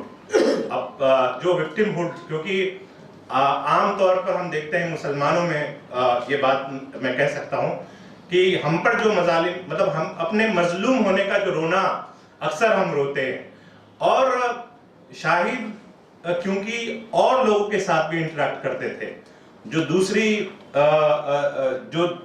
दूसरे लोग थे, जो दूसरे कम्युनिटीज के साथ काम करते थे, उनके साथ भी इंटरेक्ट करते थे, तो उनको पता था कि जो मजालिम हो रहे हैं, जो मजालिम हो रहे हैं वो सिर्फ मुसलमानों पर नहीं हो रहे हैं, ये एक हकीकत थी। तो आप देखें कि जो CPDR और IAPL committee for the protection of democratic rights और Indian association of people's lawyer, इन दोनों तंजीमों से भी शाहिद साहब वाबस्ता थे, तो उससे एक उनको ब्रॉडर पर्सपेक्टिव भी मिला था, जिसमें वो समझ पाते थे जहां एक तरफ कम्युनिटी में और कम्युनिटी के साथ लोगों के साथ जो हो रहा है उसको समझ पाते थे, वहीं ब्रॉडर एक पर्सपेक्टिव भी वो बिल्ड कर पाए थे।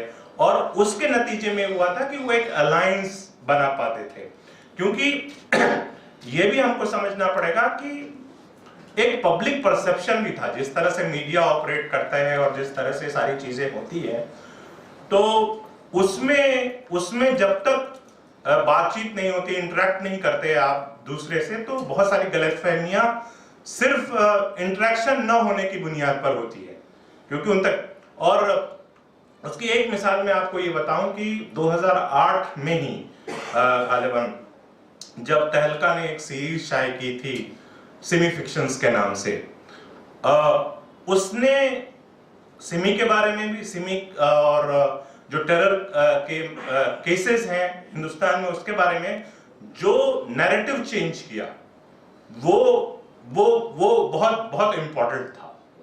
और उस सीरीज को मतलब वो जो सीरीज बाहर आ सकी थी उसमें शाहिद का बहुत बड़ा रोल था, और इसको जो उस सीरीज को करने वाले अजीत शाही जो जर्नलिस्ट थे, उसका भी उन्होंने एतराफ किया है कि उन्होंने बहुत मदद की, और जैसा कि बाद और मामलों में उन्होंने किया। शाहिद के बारे में, शाहिद भाई के बारे में एक चीज और भी कि वो यकीनन जैसा खालिद भाई बता रहे थे कि वो रात के 2 बजे तक पढ़ते रहते थे। वो चाहते थे कि तमाम चीजें एक जगह इकट्ठा हो, जो कागजात हैं, जो लोग एक्विट हुए हैं, वो एक जगह सारी चीजें यकजा की जाए और उसकी स्टडी हो।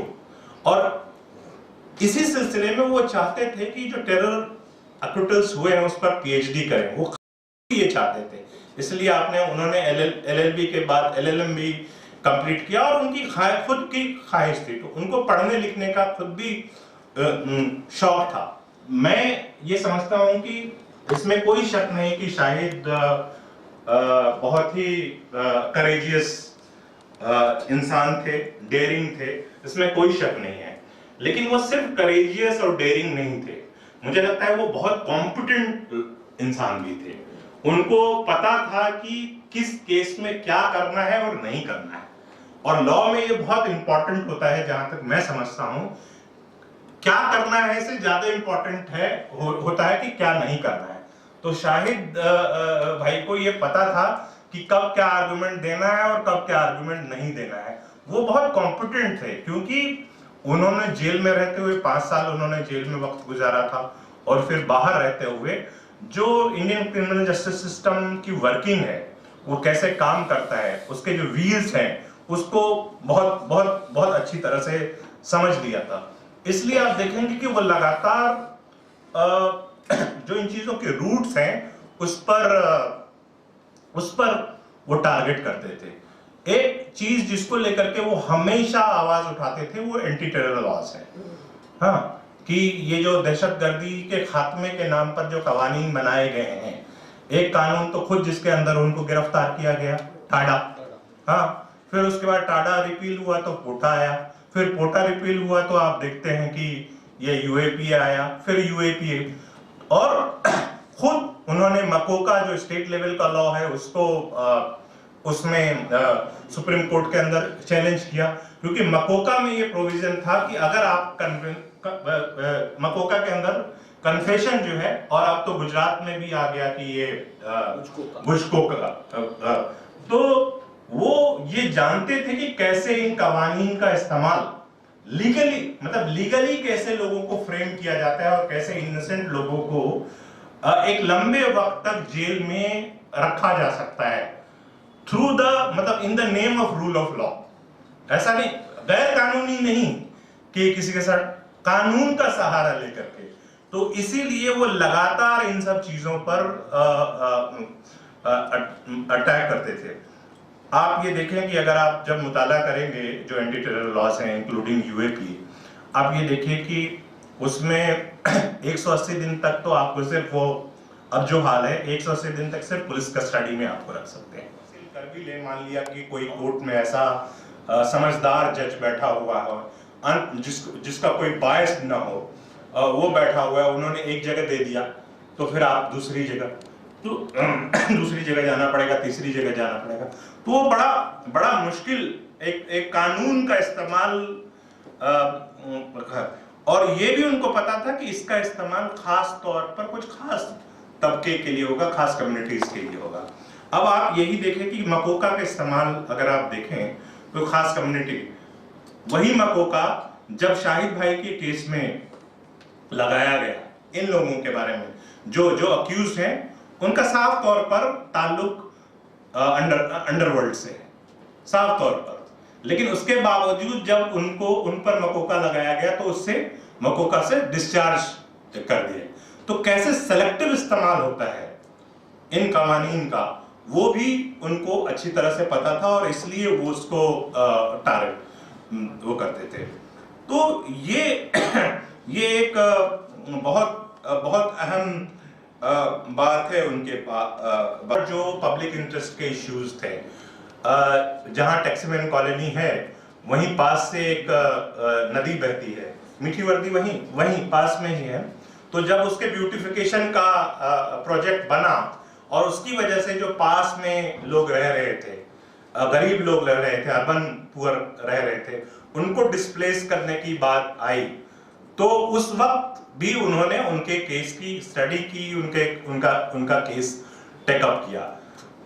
फिर वो जो, तो इस तरह के केसेस, लेकिन क्योंकि इस तरह के दहशतगर्दी के मुतालिक बहुत सारे केसेस थे, और वो उन चंद लोगों में से थे जो इस तरह के केसेस ले रहे थे, तो उनके पास वक्त ही नहीं होता था कि वो दूसरे केसेस में जो दूसरे कॉजेस हैं उसके लिए अपना वक्त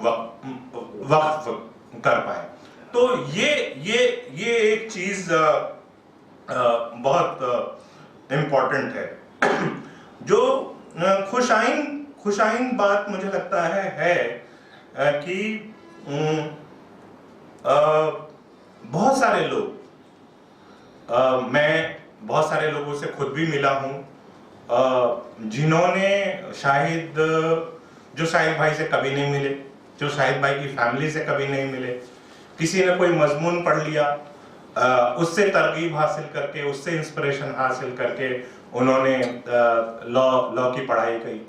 मैं एक लड़के को जानता था जो पायलट बनना चाहता था। मुझे ये कहते हुए मतलब थोड़ा सेल्फ प्रमोशन और सेल्फ प्रमोटिंग भी लग रहा है और शर्म भी आ रही है, लेकिन उसने मुझे बताया कि 12th के बाद उसने 12th किया उसने साइंस से, उसके बाद वो पायलट बनना चाहता था। लेकिन उसी दरमियान उसने मलयालम में एक मजमून पढ़ा और वो इत्तफाकन मेरा ही मजमून था शाहिद साहब के बारे में, और उसके बाद उसने तय किया कि वो लॉयर बनेगा। आज वो लॉयर है। तो ऐसे बहुत सारे लोग हैं, ऐसे बहुत सारे लोग आपको मिल जाएंगे। मसलन वहीं बम्बई के अंदर ही एक साहब हैं, खालिद भाई जानते होंगे, आसिम खान। तो आसिम ईटीवी में काम करते थे और उस वक्त आसिम वो रिपोर्टिंग के लिए जाते थे उनके पास, तो वो कहते थे कि तुम ये क्या कर रहे हो, ये माइक लेकर के घूमते रहते हो, तुम LLB क्यों नहीं कर लेते। तो उनको उन्होंने तरकीब दिलाया कि भाई, और वो आज प्रैक्टिस कर रहे हैं। तो कोई जरूरी नहीं है कि शाहिद भाई से जो लोग इंस्पायर हुए वो बिल्कुल एग्जैक्टली वही कर रहे हो जो शाहिद कर रहे थे, लेकिन मुझे लगता है कि बहुत सारे लोग कहीं ना कहीं शाहिद भाई से इंस्पायर होकर के शाहिद भाई जिस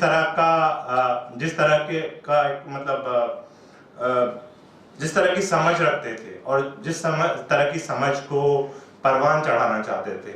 मसलन वो बहुत क्लियर थे। एक इंटरव्यू अगर आप पढ़ेंगे, छोटा सा इंटरव्यू है, वो उनसे जब पूछा गया कि भाई ये जो लोग ब्लास्ट में मारे जाते हैं उनके लिए आपके क्या एहसासात है, तो उन्होंने कहा कि मेरा बहुत दिल दुखता है कि इन लोगों के लिए, लेकिन उसकी वजह से मैं ये नहीं देख सकता हूं कि अगर किसी शख्स पर उस ब्लास्ट में शामिल होने का इल्जाम है तो उसको डायरेक्ट फांसी पर भेज दिया जाए। तो वो जो क्रिमिनल जस्टिस सिस्टम की जो बेसिक होती है कि innocent until unless proven guilty, हाँ, बियॉन्ड रीजनेबल डाउट, उसमें स्ट्रांगली बिलीव करते थे और उसको आखिरी दम तक उन्होंने उसको डिफेंड करने की कोशिश करते थे। और उनका जो पास्ट था उसको कभी उन्होंने छुपाया भी नहीं। वो और ऐसा भी नहीं था कि वो हमेशा उसके बारे में बोलते रहते थे। हम कई दफा देखते हैं कि बहुत सारे लोग अपने पर हुए जुल्म को एक मतलब प्रोजेक्ट बना लेते हैं और उसी की बुनियाद पर जिंदगी गुजारने की कोशिश करते हैं, लेकिन उसको साइड करके उन्होंने कैसे हालात को बदला जा सकता है। बहुत सारी चीजें हैं जिससे उनका इत्तेफाक नहीं था, लेकिन उसके बावजूद कैसे एक मैकेनिज्म क्रिएट किया जा सकता है जिसके जरिए लोगों की मदद की जा सके। तो एक तरफ वो मकोका और इस तरह के जो एंटी टेरर लॉज है उसके खिलाफ उसको चैलेंज कर रहे थे, लेकिन उसी के साथ साथ वो कोर्ट में इंगेज भी कर रहे थे, कोर्ट में केसेस भी लड़ रहे थे। ऐसा नहीं था कि जब तक ये रिपील नहीं हो जाता हम इसी पर फोकस करेंगे और ये नहीं करेंगे। वो दिस और दैट के कायल नहीं थे। जितना स्पेस बन सकता है और जैसे हो सकता है उसकी कोशिश कर रहे थे। अब तो मुझे लगता है ये सब जो चीजें हैं वो शाहिद भाई को और जो वकला हैं और खासतौर पर कम्युनिटी के अंदर जो वकला हैं उससे अलग करते हैं। क्योंकि देखिए, वकला की जहां तक बात है तो कम्युनिटी के अंदर वकला की कभी कमी नहीं रही है, मुझे नहीं लगता, और कॉम्पिटेंट वकला की भी कमी नहीं रही है। लेकिन शाहिद भाई ने जिस तरह की वकालत की, और जाहिर सी बात है कि शाहिद भाई जैसा कर सकते थे वो शाहिद भाई ही कर सकते थे। मुझे नहीं लगता कि कोई और उनकी जगह ले सकता है, क्योंकि हर एक आदमी, हर एक शख्स अपने आप में यूनिक होता है। मुझे लगता है ये कई लोग ये कहते हैं कि कोई दूसरा शाहिद नहीं होगा। मुझे लगता है कोई दूसरा शाहिद होना भी नहीं चाहिए। शाहिद अपने आप में एक यूनिक शख्स था उससे उसके इंस्पिरेशन से और शाहिद भी कोई और बनने की कोशिश नहीं कर रहा था, वो किसी से नहीं कि हमको ये बनना है, इसलिए वो शाहिद बन पाया। और ये भी कि हम ये उम्मीद करें कि जो लोग उनके साथ काम करते थे या जो उनके रिश्तेदार हैं वो भी उसी तरह उसी जुनून के साथ, और उसे मुझे लगता है ये एक तरह का जुल्म होगा हमारी तरफ से जो लोग उनसे वाबस्ता हैं या रिलेटिव हैं उन पर ये बोझ डालना। मुझे लगता है ये कलेक्टिव हम लोगों की जिम्मेदारी है, हम सब की जिम्मेदारी है। जो हम जो लोग भी इंसाफ में यकीन रखते हैं, इंसाफ पर मबनी एक दुनिया कायम करने में, एक समाज बनाने में यकीन रखते हैं, मुझे लगता है हम सबकी जिम्मेदारी है। और जो छोटा कोई भी कोई काम छोटा नहीं होता है। हम जो भी अपने लेवल पे कर सकते हैं, हम अगर समझते हैं कि हम उनके बारे मतलब ऐसे लोगों के बारे में लिख सकें, ऐसे लोगों के बारे में बोल सकें, वो काफी होगा। और उनके काम को बढ़ाना और वो जिस तरह की समझ रखते थे उसको बढ़ाना ही मुझे लगता है सच्ची खराज अकीदत होगी उनको। और अच्छी बात यह है कि बहुत सारे लोग आगे आ रहे हैं और मैं देख रहा हूँ कि लगातार उनके चाहने वालों की तादाद बढ़ती जा रही है। आमतौर पर लोग ऐसा होता है कि लोग पहले साल में याद रख लेते हैं लोगों को, फिर दूसरे साल में भूल जाते हैं, दूसरे तीसरे साल तक में। लेकिन हम देख रहे हैं कि शाहिद भाई को जानने वाले और उनसे इंस्पिरेशन हासिल करने वालों की तादाद बढ़ी, तो ये एक अच्छी बात है। और मुझे लगता है कि शाहिद भाई जहाँ भी होंगे, जैसे भी होंगे, वो अगर ये देख रहे होंगे तो बहुत खुश होंगे कि उनकी जो कुर्बानी थी, उन्होंने जो देखा था वो रायगा नहीं गया है। और मुझे लगता है कि ये सबसे बड़ी बात है। शुक्रिया।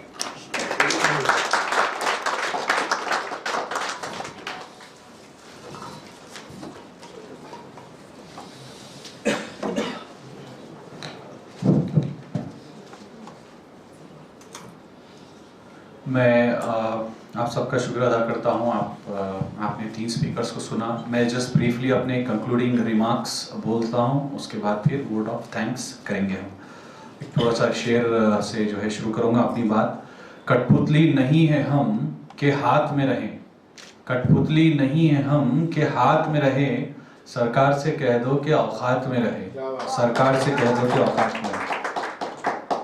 तो बेसिकली काफ़ी कुछ अच्छा जो है बोला गया। बहुत बहुत शुक्रिया मेहताब आलम साहब, मुबशिरुद्दीन खुर्रम साहब एंड खालिद आज़मी साहब। देखिए, जो बात कर रहे थे कि काफ़ी जो क्लाइंट्स आए थे शाहिद आज़मी साहब के पास, तो काफ़ी लोग ऐसी गुर्बत थी उनकी कि उनके पास कोई ऑप्शन ही नहीं था। ठीक है, कुछ लोग जो है चूज़ी थे, यानी वो लोग सोचते थे कि यार चलो कुछ और भी अच्छे से अच्छा देखें। तो उसमें वो लोग देखते थे कि एक नौजवान वकील को जो है हम केस क्यों दें। तो मैं भी अब ये चीज़ फेस कर रहा हूँ आजकल। लोग जो है सोचते हैं कभी कभी कि भाई यंग लॉयर्स को ना दें कोई जिसके सफ़ेद बाल हों। तो बाल सफ़ेद नहीं हो रहे तो मेरी क्या गलती है। तो बेसिकली जो है लोग ढूंढते हैं कि भाई कोई काफ़ी सीनियर्स को अपने केसेस दे दे। आप इमेजिन करिए एक बंदा जो है तकरीबन 26 साल की उम्र से 32-33 साल की उम्र की रेंज है, उस उम्र में इतना बड़ा काम करता है ये शख्स। आप बस उसकी जो है अचीवमेंट्स को पढ़िए। ठीक है, आज हम लोग पता नहीं 30 से पहले तो शादी होती नहीं है आजकल। ठीक है, करियर, MSc, BSc, शादी, घर वगैरह। 26 से 32-33 साल में उसने मतलब बहुत दुनिया के बड़ी अचीवमेंट उसने क्लेम कर ली। मैं बोल रहा हूँ आगे के टाइम पे क्या बोलेंगे, पहली चीज़ तो अनाउंस करूँगा मैं इंशाल्लाह। पहली चीज़ मैं खालिद आज़मी साहब, मुबशिरुद्दीन खुर्रम साहब और मेहताब आलम साहब से भी रिक्वेस्ट कर रहा हूँ, हम कोशिश कर रहे हैं कि शाहिद आज़मी पे एक बुक पब्लिश की जाए। इसका फॉर्मेट एसेज में रहेगा। जो भी शाहिद आज़मी साहब के पास जो खुरबत रखते थे, ख़रीब थे, जो है उनके भी एसेज आएंगे जो उनके साथ काम किए थे। There should be a book, एक लिटरेचर होना चाहिए। लिटरेचर 100-200 साल जिंदा होता है। ठीक है, तो वी आर ट्राइंग कि भाई एक किताब उन पे लिखी जाए और करेंगे इंशाल्लाह उस पर रिसर्च। दूसरी चीज़ क्या है सर कि आज हमने बस समझिए कि लास्ट 1-2 हफ्ते में ये प्लानिंग की थी, और यकीन मानिए जो भी स्पीकर्स हैं यहाँ पे, मुजफ्फरुल्लाह खान साहब ने तो जो 4 बजे 5 बजे 4 बजे जो है काफ़ी माजरत भी चाहिए कि जो है बिकॉज वहाँ पे एक जनाजे में जाना था इसलिए वो आ नहीं सके। हर स्पीकर के सामने मैंने बस बात रखी, वो तैयार हो गए, तकरीबन अपने अपने काफ़ी चीज़ों को कुर्बानी दे के आए, वो बहुत बहुत शुक्रिया। थोड़ा सा मैं आपको नज़र डालना चाहता हूँ कि आज का जो टॉपिक है ख़ास ह्यूमन राइट्स के ऊपर ही है। तो वकीलों को जनरली जो है मतलब काम ये है कि लोगों को डिफेंड करना है, उनको जो है उनके केसेस में अपीयर होना है उनका काम। तो बस जैसा कि मेहताब साहब बात कर रहे थे, मैं मतलब वही वकला के थोड़े से डिटेल्स लाया हूँ। एक नौशाद कासिम जी साहब जो है मैंगलोर में 2009 अप्रैल 2009 में उनको जो है काफ़ी टेरर केसेस वालों को जो है डिफेंड कर रहे थे, तो उनको भी मार दिया गया। उनके एक सीनियर साहब हैं, वो तकरीबन जब 90 साल के थे, तो उन्होंने कहा कि शाहिद की मौत से सिर्फ और सिर्फ पुलिस को ही फ़ायदा है, क्योंकि उसने ये केसेस में जो है पुलिस के केसेस को तोड़ दिया था। तो एक हमेशा यही इल्ज़ाम है कि भाई कोई अंडरवर्ल्ड का कनेक्शन था फलाना। पुलिस का जवाब ये है कि अंडरवर्ल्ड के अंदर भी अलग अलग ग्रुप है, जैसा पॉलिटिकल पार्टीज अलग अलग होती हैं, अंडरवर्ल्ड के अंदर भी अलग अलग पार्टीज हैं। तो ये पार्टी वो पार्टी की जो है अंडरवर्ल्ड के अंदर लड़ाई हो रही है, तो वो ये ग्रुप ने जो है इन पे अटैक किया तो वो ख़त्म हो गए। अंडरवर्ल्ड में भी नेशनलिस्ट है। अच्छा ऐसा भी आ गया। अच्छा, जी वो ही एक मतलब अंडरवर्ल्ड का काम करते हैं, वो भी अपने आप को नेशनलिस्ट बोलते हैं, पता नहीं वो ज़मीन के ऊपर आके नेशनलिस्ट बने वो। तो कर्नाटक में एक साहब हैं, ये बहुत पुराना आर्टिकल में जो है twocircles.net काफ़ी बहुत अच्छा जो है काम किया है उसने डॉक्यूमेंट करने के लिए स्टोरीज का। तो इस्माइल जालागर हैं, ये हुबली कर्नाटक से हैं। यहाँ पे भी वो जो है मुस्लिम यूथ को जो है डिफेंड कर रहे थे, जो सिमी ग्रुप से जो है ताल्लुक़ रखने का उन पे इल्ज़ाम था। अब हो रहा है कि कॉन्स्टिट्यूशन बोलता है कि हर एक का हक है कि वो कुछ बोले, जिए आज़ादी से, हिंदुस्तान भर में कहीं भी जाए, घर खरीदे। थोड़ा एक्सेप्शन जम्मू कश्मीर का है, but you can do what ever you want, कुछ भी खाओ कुछ भी पियो, एक्सेप्शंस है इसमें। लेकिन मेन लॉयर्स का भी रूल ये है कि वो किसी का भी केस लग सकते हैं, डिफेंड कर सकते हैं। हुबली बार एसोसिएशन खास उन्होंने एक रेजोल्यूशन पास किया कि जो भी ये बंदे जो है टेरर केसेस और जो ऐसे इस किस्म के केसेस है, हम उसको जो है विल नॉट डिफेंड देम और किसी को डिफेंड करने नहीं देंगे।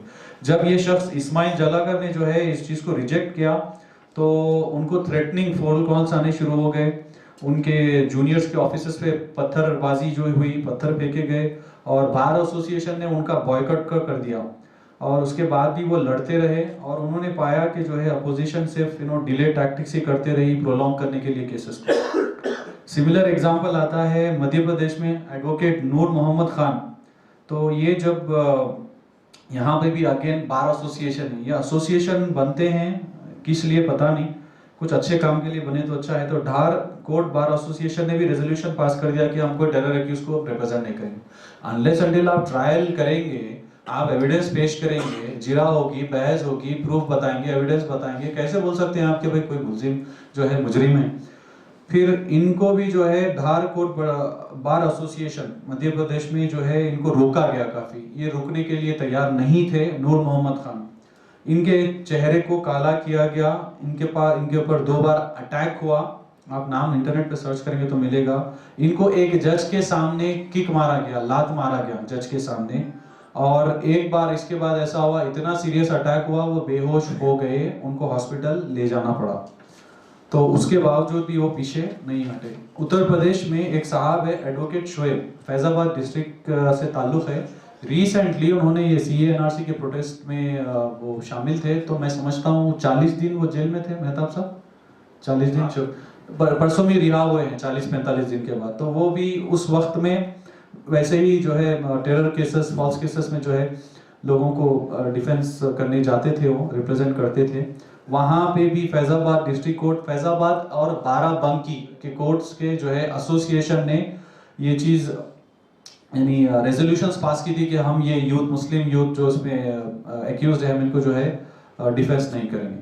इनके साथ भी ऐसे ही हुआ, इनके ऑफिस को अटैक किया गया, इनको अटैक किया गया, इनके कलीग्स के ऑफिसेस पे पत्थर फेंके गए, और आप अगर सोचे तो परेशान हो जाएंगे। इस आदमी के कोर्ट में कपड़े पूरे फाड़े गए और कोर्ट के अंदर अंडरगारमेंट्स में परेड कराई गई कोर्ट प्रेमाइसेस में। ये एक वकील है, कॉन्स्टिट्यूशन बचाने निकला है बंदा ये, और उसके बावजूद भी बंदा जो है इतनी बेइज्जती और बेशर्मी के बाद भी वही कोर्ट को आता है, मुसलसल काम करता है, और उसने काफ़ी लोगों को फिर बाइज्जत बरी छुड़ा दिया। और उन्होंने एक नया प्लेटफॉर्म शुरू किया, उसका नाम था रिहाई मंच। अभी भी रिहाई मंच आप इंटरनेट पे पढ़ सकते हैं, to help victims of false cases. और ये तकरीबन बस ब्रीफ में जो स्टोरी दे रहा हूँ, इसमें एक प्रशांत भूषण भी है, आपने देखा होगा, वो भी काफ़ी काम करते हैं नेशनल इश्यूज पे, सुप्रीम कोर्ट पे बहुत छाए हुए हैं वो, उनके वालिद। प्रशांत भूषण के वालिद वो शख्सियत है, वकील है, जिसने इंदिरा गांधी के इलेक्शंस को नलीफाई करने का केस उत्तर प्रदेश इलाहाबाद हाईकोर्ट में लड़ा था। और प्रशांत भूषण भी जो है मुसलसिल ऐसे ही कामों में लगे हुए हैं जिसमें जो भी गलत होता है हिंदुस्तान में, एक पब्लिक एट लार्ज जिसको बोलते हैं पब्लिक इंटरेस्ट लिटिगेशन के केसेस देखते हैं। उनके ऊपर भी एक बंदा है, उसका नाम है तजिंदर बग्गा, दिल्ली में है। तो उसने भी आके उनको जो है ऑफिस में बहुत मारा पीटा, लाइव कुछ इंटरव्यू चल रहा था।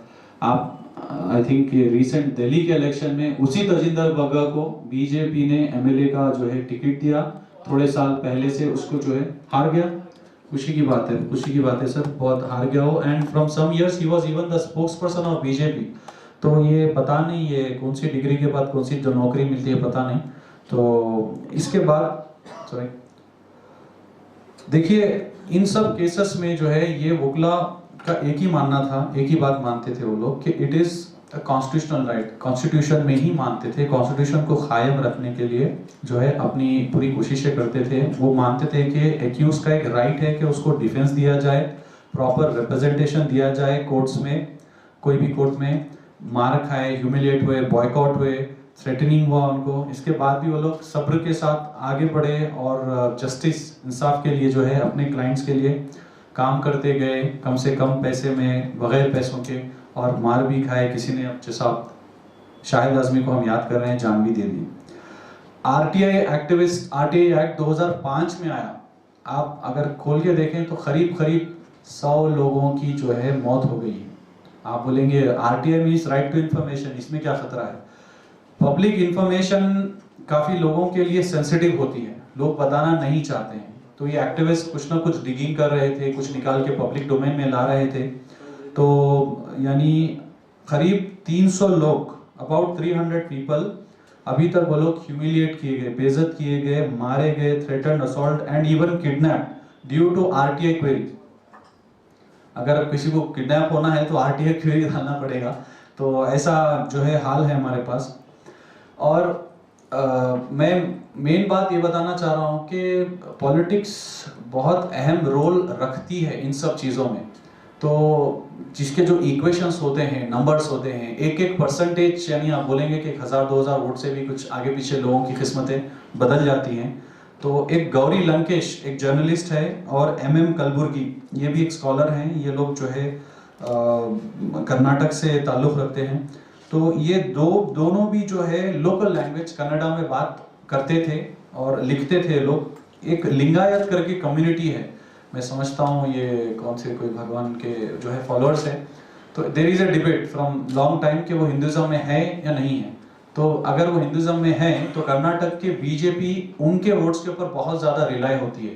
तो जब ये लोग ने लिंगायत के जो अपनी बिलीव्स थी उसके ऊपर उन्होंने बोला कि we have our own religion, हम डिपेंडेंट नहीं हैं। अब जैसा कि आजकल कुछ राइटिस्ट लोग बोलते हैं भाई जैन भी हिंदू है और जो दूसरे भी हिंदू हैं, तो they try to bring it into a big box. तो ये लोग चाह रहे थे कि लिंगायत कम्युनिटी का एक इंडिपेंडेंट एक आइडेंटिटी हो, तो वही बात वो लोग आगे बढ़ा रहे थे। तो अफसोस की बात है इन दोनों को भी मार दिया गया। वो मेन बात बताई जाती है। महाराष्ट्र में गोविंद पंसरे एक ऑथर है, लेफ्टिस्ट ऑथर है, और नरेंद्र दाभोलकर एक डॉक्टर भी है, एक्टिविस्ट है। ये दो भी महाराष्ट्र में रहते थे, और इन लोगों का खास काम ये चलता था कि जो ब्लाइंड बिलीव्स है, जादू टोना, सुपरस्टिशन और गुरु कोई गॉडमैन जो होते हैं अपने आप को बाबा बताते हैं, वो चीज़ों से जो है मतलब काफ़ी डिस्ट्रिक्ट्स में जाके ये लोग काम करते थे लोगों को सुपरस्टिशंस ब्लाइंड बिलीफ से दूर करने का। तो हत्ता इनके साथ भी यही हुआ, इन दोनों को भी मार दिया गया। तो बहरहाल बात डराने की नहीं है, बस ह्यूमन राइट्स के जो इश्यूज हैं अभी हिंदुस्तान में काफ़ी जगहों पे जो भी लोग अच्छी बात कर रहे हैं वो अच्छे से कर रहे हैं। स्टेट की भी ये जिम्मेदारी बनती है कि जो टसल चलता है एक्टिविस्ट का कोई ना कोई चीज़ को अच्छा लाने के लिए, सोसाइटी को अच्छा बनाने के लिए स्टेट की भी जिम्मेदारी है कि प्रोटेक्शन दे, इन सभी एक्टिविस्ट को प्रोटेक्शन दे।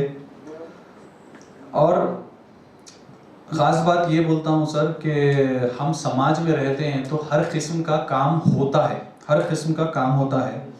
तो 4 काम मैं कंक्लूड करता हूँ, 4 काम बहुत बहुत ही अहम है। पहली चीज़ है पॉलिटिक्स है, सेकंड लॉ है, थर्ड जर्नलिज्म है और चौथा है आपका social service.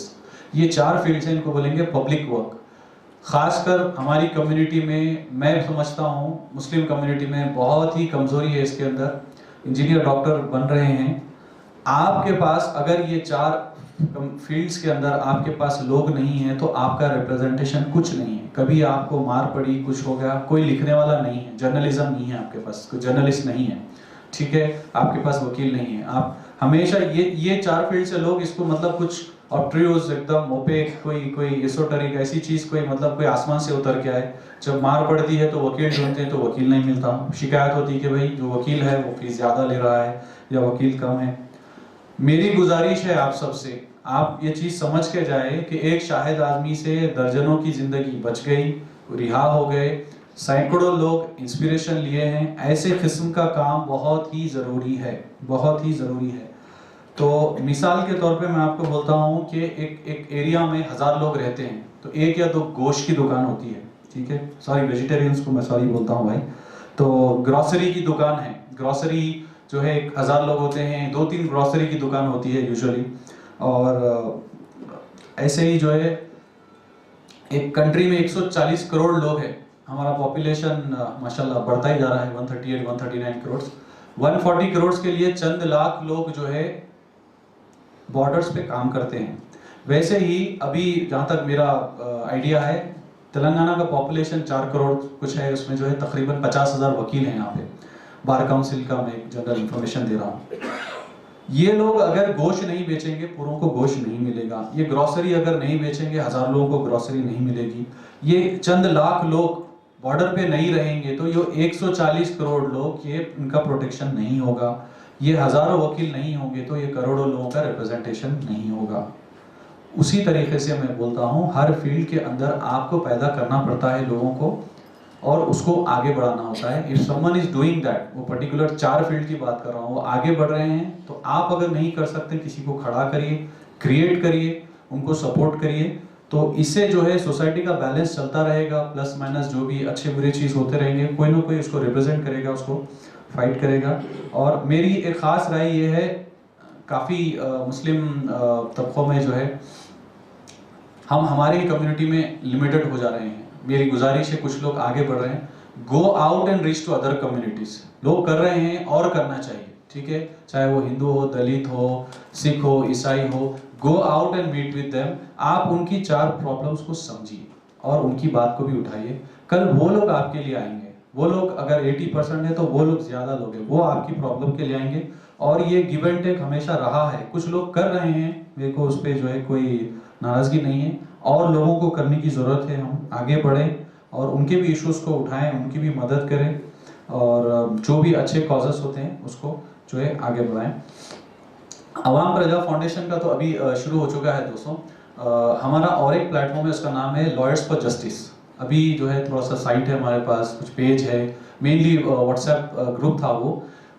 We are going to start LFJ lectures. APF talks जो है it is a very generic social thing.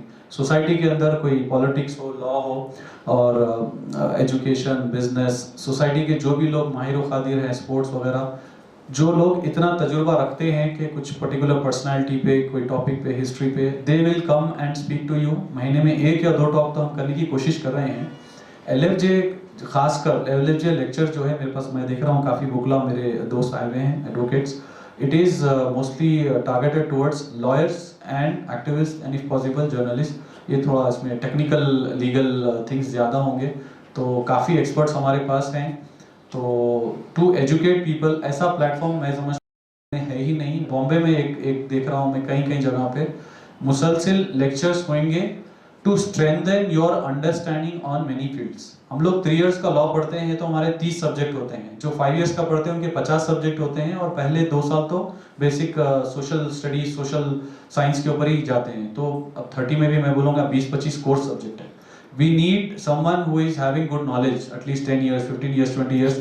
वो आके बोलेगा. ये कलेक्टिव लर्निंग होता है सर. एक आदमी बात करेगा 100 लोग उससे जो है फ़ायदा उठा के जाएंगे. तो we are also going to start that. And अगर आप लोग मेरा नंबर नोट करना चाहते हैं, आई एम सॉरी मैंने वो जो कॉन्टैक्ट की स्लिप्स नहीं रखी. मैं नंबर बोल रहा हूँ, जो लोग ने नंबर लिख लिया आप मुझे मैसेज करिए, मैं आपको ग्रुप में ऐड करूँगा और सिर्फ वही इवेंट्स का अपडेट दूंगा और व्हाट्सएप यूनिवर्सिटी के फॉरवर्ड नहीं करूँगा कि 11 बार ये करने से ये होगा 12 बार वो करने से ये होगा. ठीक है, I will not send that. तो इसके साथ पहली चीज़ बोलूँगा, मीडिया प्लस जो ऑडिटोरियम है मैं कंक्लूड कर रहा हूँ. बहुत ही ख़ास ऑडिटोरियम है. पहली चीज़, it is in the heart of Hyderabad. ठीक है, old city, new city, Secunderabad समझिए कि it is in the heart of the centre. Abids बहुत अच्छी लोकेलिटी है और जो सेटअप है यहाँ पे बहुत ही उम्दा है. एक हॉल है, थोड़ा सा बड़ा है, तो शायद कल कुछ टॉक्स के बाद हमारी स्ट्रेंथ बढ़ जाए तो हम वहाँ चले जाएंगे. तो बहुत अच्छी फैसिलिटीज़ हैं और मेरा आपसे सजेशन है, आप जो भी टॉक्स आप करें आप यहाँ पे आइए. बहुत एफोर्डेबल प्राइसेस हैं और बहुत अच्छी लोकेलिटी है. मेरा ये एक्सपीरियंस है 1. नंबर 2, अभी मैं जो है वोट ऑफ थैंक्स शुरू करना चाहता हूँ. पहले नंबर दीजिए आप. माजरत चाहूँ साहब. 818 783 2763. 818 783 2763. आप मुझे व्हाट्सएप करिए या एसएमएस करिए, मैं सेव करके आपको जो है इसमें ग्रुप में ऐड करता हूँ.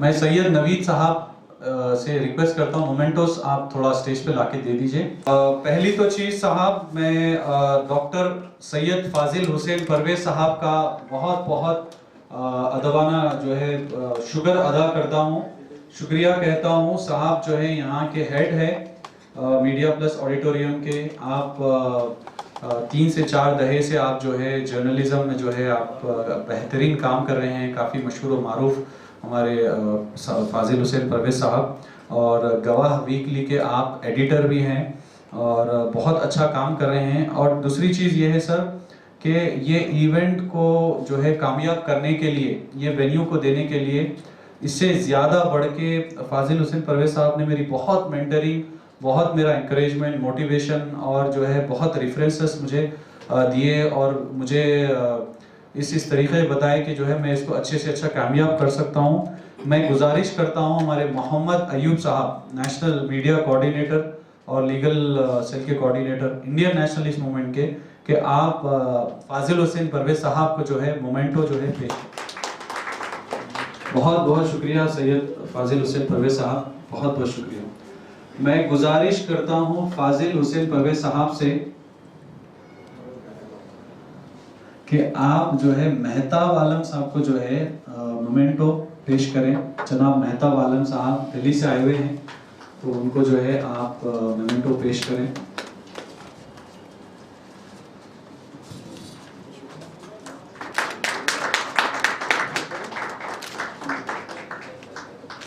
मैं गुजारिश करता हूं जनाब मोहम्मद अब्दुल अली जुबैर साहब, national general secretary Indian nationalist movement, कि वो जो है हमारे खालिद आजमी एडवोकेट साहब को मोमेंटो पेश करें.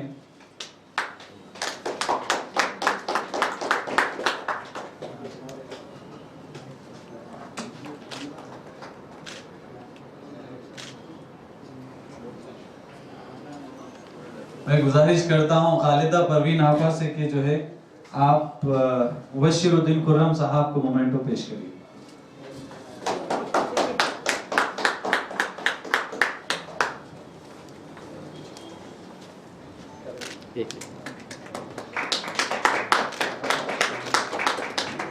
शुक्रिया खालिदा परवीन आपका शुक्रिया। बस दो बातें दोस्तों। नंबर 1 ये है कि मैं शुक्र अदा करता हूँ हमारे वेन्यू देने वाले वेन्यू स्पॉन्सर साहब का। मैं स्पीकर्स का जो है बहुत शुक्र अदा करता हूँ। दिल्ली से, मुंबई से और हैदराबाद से भी जो है स्पीकर आए हैं और अपना कीमती वक्त निकाल के आए हैं और काफ़ी कुर्बानी दे के आए हैं। और जो मैसेज, जो बातें आपने बोली हैं शाहिद भाई को याद करने के लिए बहुत ही अहम रही। बहुत हमने इससे इस्तेफादा हासिल किया। हम ये स्पीकर्स का शुक्र अदा करते हुए जरा जोरदार तालियां दीजिए भाई। बहुत शुक्रिया। और काफ़ी हाउसफुल रहा। मैं बहुत आपका शुक्र अदा करता हूँ आज का इवेंट कामयाब करने के लिए, ऑडियंस के लिए। एक बार अपने लिए तालियां बजाइए थोड़ा जोर से सर। कि कुछ स्नैक्स बच चुके हैं, खाना खराब करना अच्छी बात नहीं है। तो जो लोग भी पहली बैटिंग कर चुके हैं एक इनिंग छोटी सी, फिर से एक बार बैटिंग कर लीजिए प्लीज़। आप जाते जाते जो है कोशिश करिए। मैं समझता हूँ आपको वहाँ पे वॉलंटियर्स मदद करेंगे। आप मुझे इनबॉक्स करिए या मैसेज करिए, मैं आपको जो है फ्यूचर इवेंट्स के बारे में बोलूँगा। Thank you so much, thank you so much.